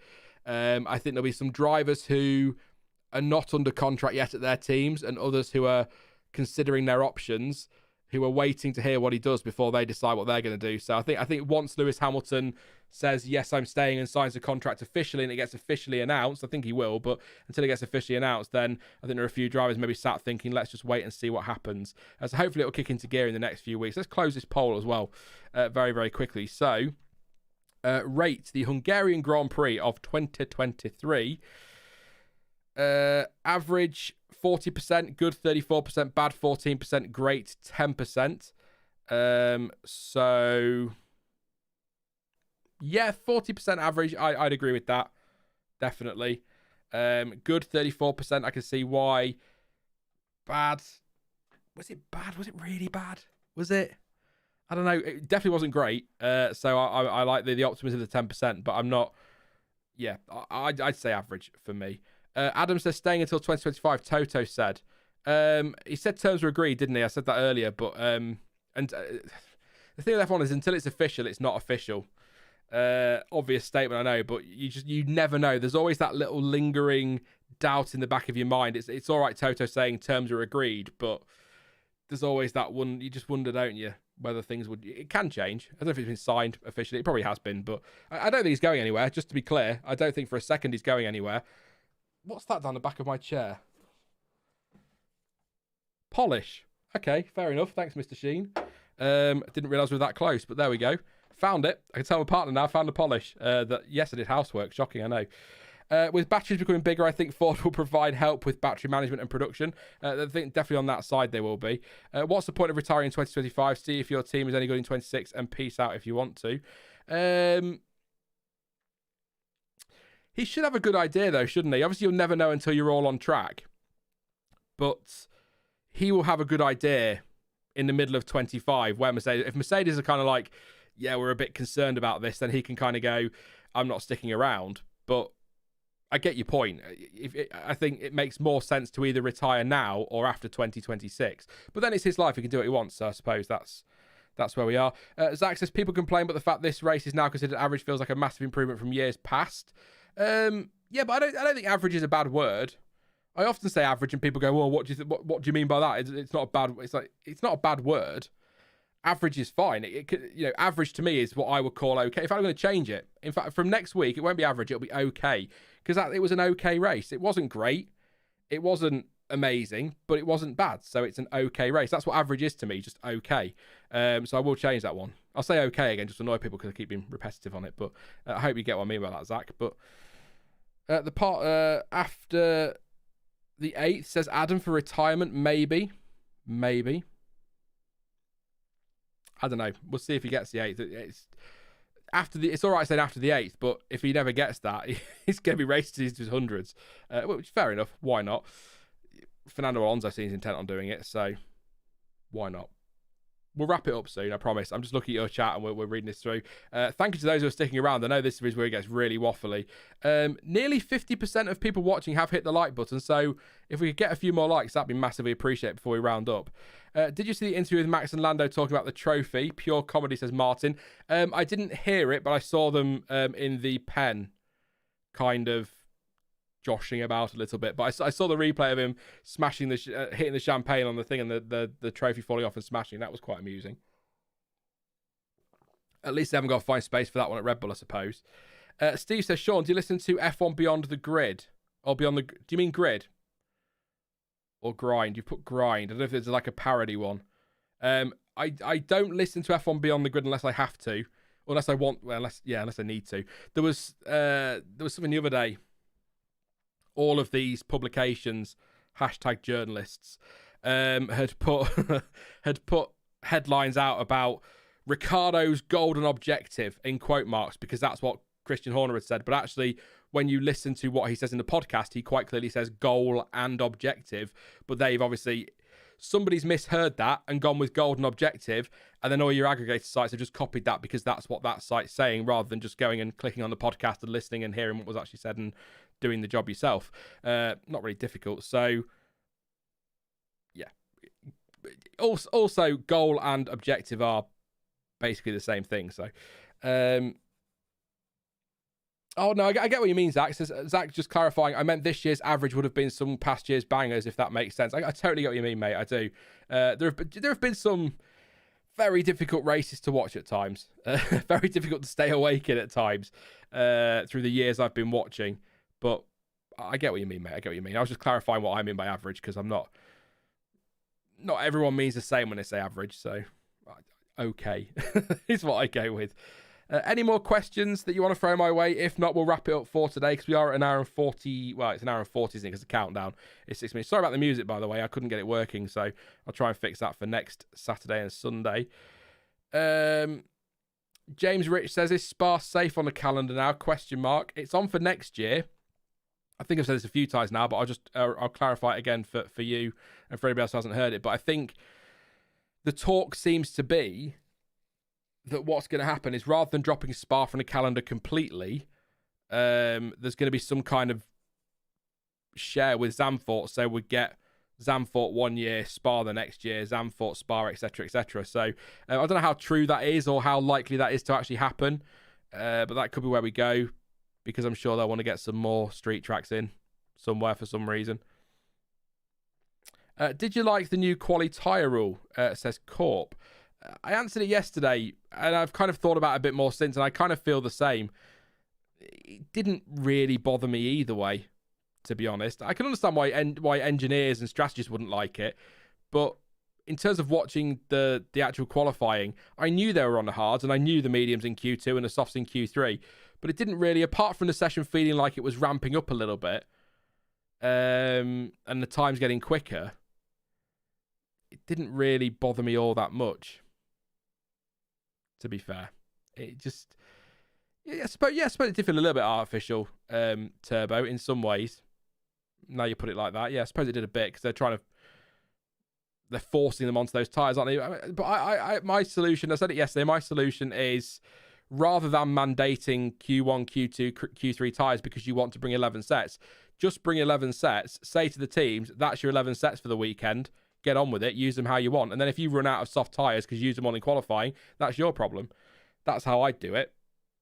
You know, if they really are on this big sustainability push because they don't want to keep destroying wet tyres anymore or whatever, this big sustainability push, then fine, but just bring 11 tyres and let the teams do what they want with them, because then that does that keeps the strategy for the weekend, because teams are then going to have to think, do we want to use, I don't know, Verstappen, for example, might sit there, and his engineer might sit there on a Friday morning planning for qualifying and going, look, the soft tyre looks like a great race tyre. If we can get through Q1 on the mediums, then we can save a set of softs for the race. And then that might just allow a surprise. Maybe Verstappen's a bad example given the dominance, but Ferrari might say, let's try the mediums in Q1 because we want to save the softs for the race. And then they set a time that looks good enough, they get in the pits, and then all of a sudden an Albon sticks on a soft tyre and beats them to it, and you've got a shock elimination from qualifying. So that might add some strategy that way, because then the teams will have to decide themselves what they want to do, rather than just saying you must use the hards, you must use the mediums, you must use the softs. But I don't think it will get agreed. I might be wrong. Strange things have happened, but I don't think teams will go for it. Or they will, but it'll be a compromised version of maybe similar to what I just said. Just give us 12 sets instead of 13, and they won't agree to 11, and they'll compromise on 12 or something. But yeah. I mean, I'm sure there are some people out there who probably absolutely hated it and have got a very strong opinion on it, but it didn't really bother me either way. It didn't ruin my enjoyment, apart from the fact that I get really bored of qualifying being played with. If there's one thing on a weekend that doesn't need to be played with, it's qualifying. Martin says, Sean, you're a good man. I've been watching you since 2018. Thanks for the passion. Thank you so much, Martin. I appreciate that, mate. It's nice to get, I get lots of nice comments, but it's nice to get nice comments. Definitely. So thank you very much. I want the tyre war back. Bridgestone and Goodyear, says Nick. 11 sets and choose what you want. 11 hards, sure. Yeah, I kind of missed that as well, Raoul. Now you've said it. I totally understand why it's easier for Pirelli, again, from a sustainability point of view, and all of this business and finances. I totally get why it makes sense for them just to bring everybody the same tyres. But I do miss teams being able to say, we want to have this many of the hard, this many medium, this many soft, because then you remove another strategy element, don't you? So I do miss that. I get why they changed it. It changed in the pandemic, didn't it, initially, and then they kind of carried on with it. But I quite liked teams being able to pick how many of each compound they wanted. And if you then give them 11 or 12 sets, they've got to be even more careful, haven't they? So I'd like that one. I did like that. F1 this year is if it ain't broke, fix it anyway. So cited canvas. It's been like that for a while, actually. I think there's a lot of good stuff Liberty are doing. But I will have a little moan, actually. It's not a moan, but a point I wanted to make. And it's not... I'll say right off the bat, the F1 Juniors thing this weekend, I'm absolutely fine with that. I think it's a really good idea. The kids seem to absolutely love it, and they seem to really enjoy Formula One. And it was great to see F1 doing that. But there's always a but. The reason they're doing it, it makes sense because I know what they mean, but it feels a bit weird to me for them to sit and say, we're doing this F1 Juniors thing because we want to get more kids interested in F1 and we want to engage them in the sport more. I and many of you didn't need kids presenting F1 to get into F1. If Liberty and Sky truly want to engage kids in Formula One and really want to get them into Formula One, put it on free-to-air TV. Don't stick it behind a paywall. I know nothing is free in this world anymore, or it never has been. But if you really are, if your end goal is genuinely getting more children interested in Formula One from a young age, put it on free-to-air TV. Make F1 TV free worldwide. That's my one. It's nothing against the kids. It is nothing against the initiative. It's just I don't understand. It's money. I totally understand. I hope you get what I mean. It's nothing against the idea. I think it was great. It was nice to see. I'd have killed for that opportunity as a kid. Killing's probably harsh, but I'd have absolutely loved that. It never came my way. That's fine. It's what it is. It wasn't that big of a deal back then. In fact, actually, F1 when I was going, it was quite niche to be into Formula One. It felt not many people I knew liked Formula One at all. And I know that it's about the money, as Cornelius is saying there in chat. It's about the money. If they can get hundreds of millions off Sky, of course they're going to put it behind a paywall. Of course you would. But my point is, if F1 want these kids to get into Formula One, the best way to do that is allow them to watch it for free somewhere. Never going to happen. Never going to happen, because as soon as Bernie signed that contract with Sky, that was it.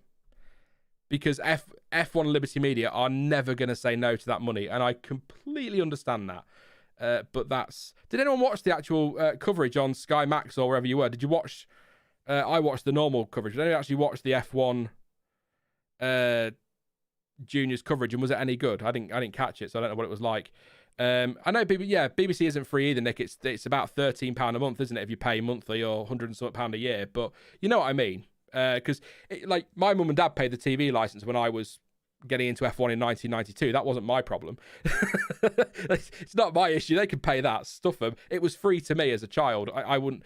My parents, and we weren't. Oh God, this is going a bit deep now. We weren't in poverty or anything like that, but my dad was self-employed as a mechanic, didn't have a great income. My mum was on a very low wage as a carer, 3 kids, 3 years between them. It was expensive. So there's no way they could have afforded Sky F1 when I was growing up. So if it wasn't for it being on the BBC and ITV in 1997, then I would never have got into F1 because I'd never been able to see it. So that's the point I'm making. It's kind of, I suppose it's different now anyway with YouTube and that. Kids can find the highlights for free, and maybe that lures them in a little bit, and TikTok and things like that. So maybe it's not as straightforward now as free to air, but then stick it on YouTube. It's getting even easier now. Screw TV, just stick it on YouTube. But you know what I'm getting at. I just think it could be, if that's your end goal, then open it up to a wider audience, because not everyone could, people say, it's only £10 or £12 a month. It's not, because you've got to have a basic Sky package if you've got Sky, and now TV is a bit more expensive than that is per race and things. And kids haven't got that kind of money to just throw at F1 TV or Sky or whatever. Of course they haven't. Mum, I'll pay for the Sky. Oh, what are you doing that out of your pocket money? Well, I'll just keep your pocket money then. You know, you get what I'm getting at. Again, great stuff. I didn't watch it, but I don't know what it was like for everybody else. So, James Rich says the kids were cringe. Don't want to upset any parents out there, but aren't all kids cringe? One of my nieces and my nephew definitely are very cringe. And my oldest niece is quite cool, actually. She's not that cringe. She's wicked. She's 10 and she's into Stranger Things and Wednesday and all the cool stuff. But my other two, they're so cringy. All kids, I feel like most, if not all kids are cringe. But then I was probably a terrible child. I was very cringy as well, so... at least one of them was 15, which is starting to get out of the cringe era, says Dell. Fair enough.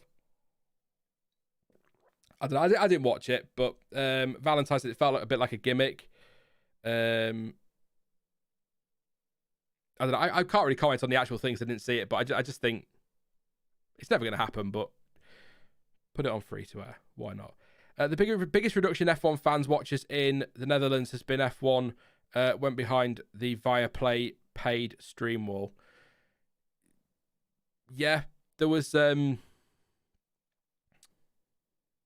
the other year. I think it was around 2021. There was talk of... No, it wasn't.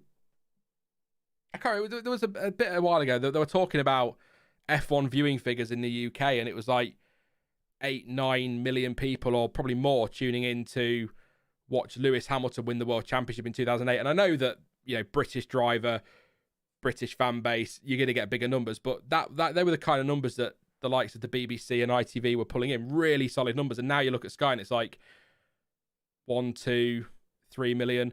It's why I was so happy when Sky did that deal with Channel 4 for the 2021 finale in Abu Dhabi, when they sort of said, look, you can have our feed for free on Channel 4. I liked that, because then that gives you viewing figures a boost, but they're nowhere near where they used to be in the UK either, and that's definitely because of the paywall. But then that doesn't account for those that watch it in other ways. Anyway, let's move on from this one. We'll take one more, and then I'm going to wrap up for tonight. See if there's anything you want to say question wise. So I'll look for a question, but I recently comments while I'm looking for the questions. Mechanized Chaos, try that for the third time. So Sam Collins' Tech Insights are fantastic. I do like Sam Collins. Also really like Alex Jakes. In fact, the Alex Jakes commentary on Channel 4 for the British Grand Prix, really enjoyed that one. So I did like Sam Collins. We need a commentator that had the enthusiasm Murray had. He was what drew me to F1 on a random Sunday when I was a kid. That's fair enough. Murray was brilliant, absolute legend. The only thing is, I think that you look at the grief Crofty gets now. Could you imagine social media with Murray Walker as he's calling drivers wrong names and making comments like "now the boot's on the other Schumacher" and things like that? It's gonna cause carnage on social media. He wouldn't have been loved like he was for many of us, I'm sure, nowadays. But that's just 2023, I suppose, isn't it? The old interweb. It's why I caveat everything on this channel, and it really annoys me. You know, when I do my previews, those that watch them, thank you for your support on those lately, by the way. Fantastic stuff this week. But I always say, right now it's time to do my predictions, and as always, please do not take these too seriously. It's a little fun, blah, blah, blah. If you do disagree with my picks, then put your picks in the comment section down below. And it's like, why am I saying that? If you don't like my if I do my predictions and you get really upset about them, that's definitely a you problem. That's not a me problem. I don't need to caveat everything I say. If you get upset because I pick Max Verstappen for a win, Alonso for P2 and Hamilton for P3, and you get upset by that, then that's really a problem for you to sort out, not really me. So I don't know why I feel the need to caveat everything. But I also know from conversations I've had with other YouTubers and podcasters and even journalists, actually, it's kind of, you do feel you have to caveat everything because you're trying to cover off every angle, but you can't possibly. It needs to stop, really. I need to stop it, because you can't cover off every fan. You'd be here all day. I'd be like, right, before I say this about Lewis Hamilton, I must say, and then going over go through the people that don't like him and making sure you cover them off, and then covering all those people that do. I don't know how we've ended up here, but we have, so there we go. You just not exactly. You can't cater to all fans, and you shouldn't either. this is a fan channel, I suppose you could call it that. I'm here to give my opinion, and if you want to hear that, that's great. But if I give an opinion that offends you, then that's your problem. And tell me, yeah, I've always said this. Give me I want opinions. Tell me what you think about things. If I say I think, Logan Sargent is the greatest driver who's ever lived, then come and tell me why he isn't. Don't abuse me for it, which is what the internet tend to do.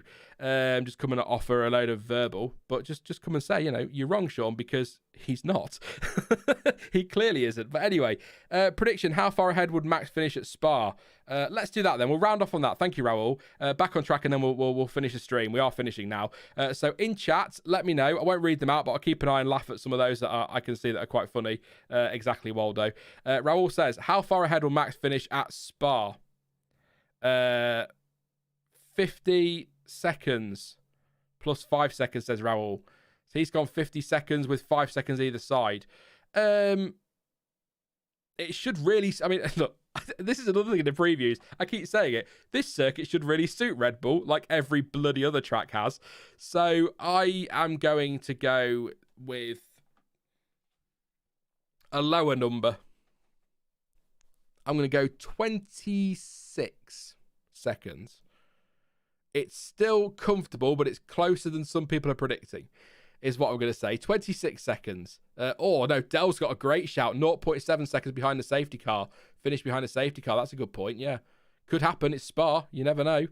Yeah, I'll go 26. No, it's not cheap. I'm sorry, Raul. I'm letting Dell have that. I think that's a great answer. It's a really clever answer.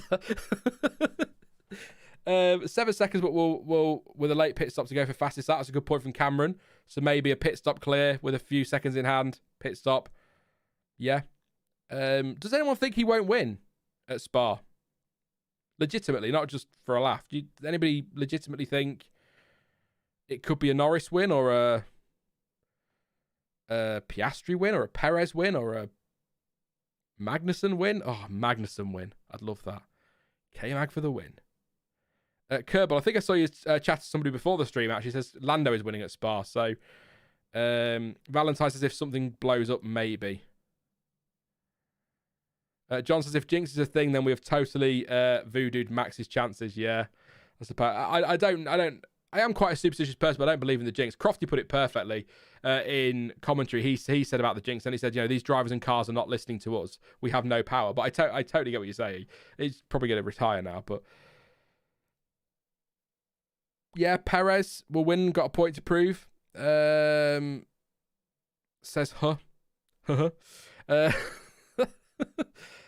only if Max simply doesn't turn up to Spa, says Harley. Yeah, not many. I think unless I think the only thing that stands between Red Bull and victory, stopping Red Bull winning every victory this year, is Red Bull themselves, isn't it? A retirement with a mechanical problem, or Max makes a mistake, which doesn't seem like it's going to happen. I think that's the only thing that stops them this year. But it's good to see McLaren close. So let's leave it there, though, because I'm waffling. I'm rambling away, as usual. But yeah, it's good. I guess a summary for today. Not surprised Max won, but phenomenal drive. Congratulations to Red Bull for 12 consecutive wins. World record 12 consecutive wins. Congratulations to McLaren as well. For second place, and a good drive from both drivers. A very good drive from both drivers, even Piastri with his damage towards the end. And also a good confidence boost for Checo. I'm pleased to see him up there. Contrary to the conversation earlier, I am very pleased to see him up there in third place, and hopefully he can kick on from here and secure that second place in the championship and shut us all up talking about his future for another year until we inevitably come back here next season and have to do it all again, because that's just the way it is with Formula One and drivers sometimes, isn't it? And one final thing, Ferrari, pack it in, sort yourself out. I'm not having it anymore. That is it. We are finishing. That's my big motivational speech there for Ferrari. Pack it in, sort yourself out. I'm not having it anymore. I'm sick of it. Thank you so much, everyone, for tuning in as always. Always great to have you with us. Obviously, live again next Saturday. Preview on Thursday.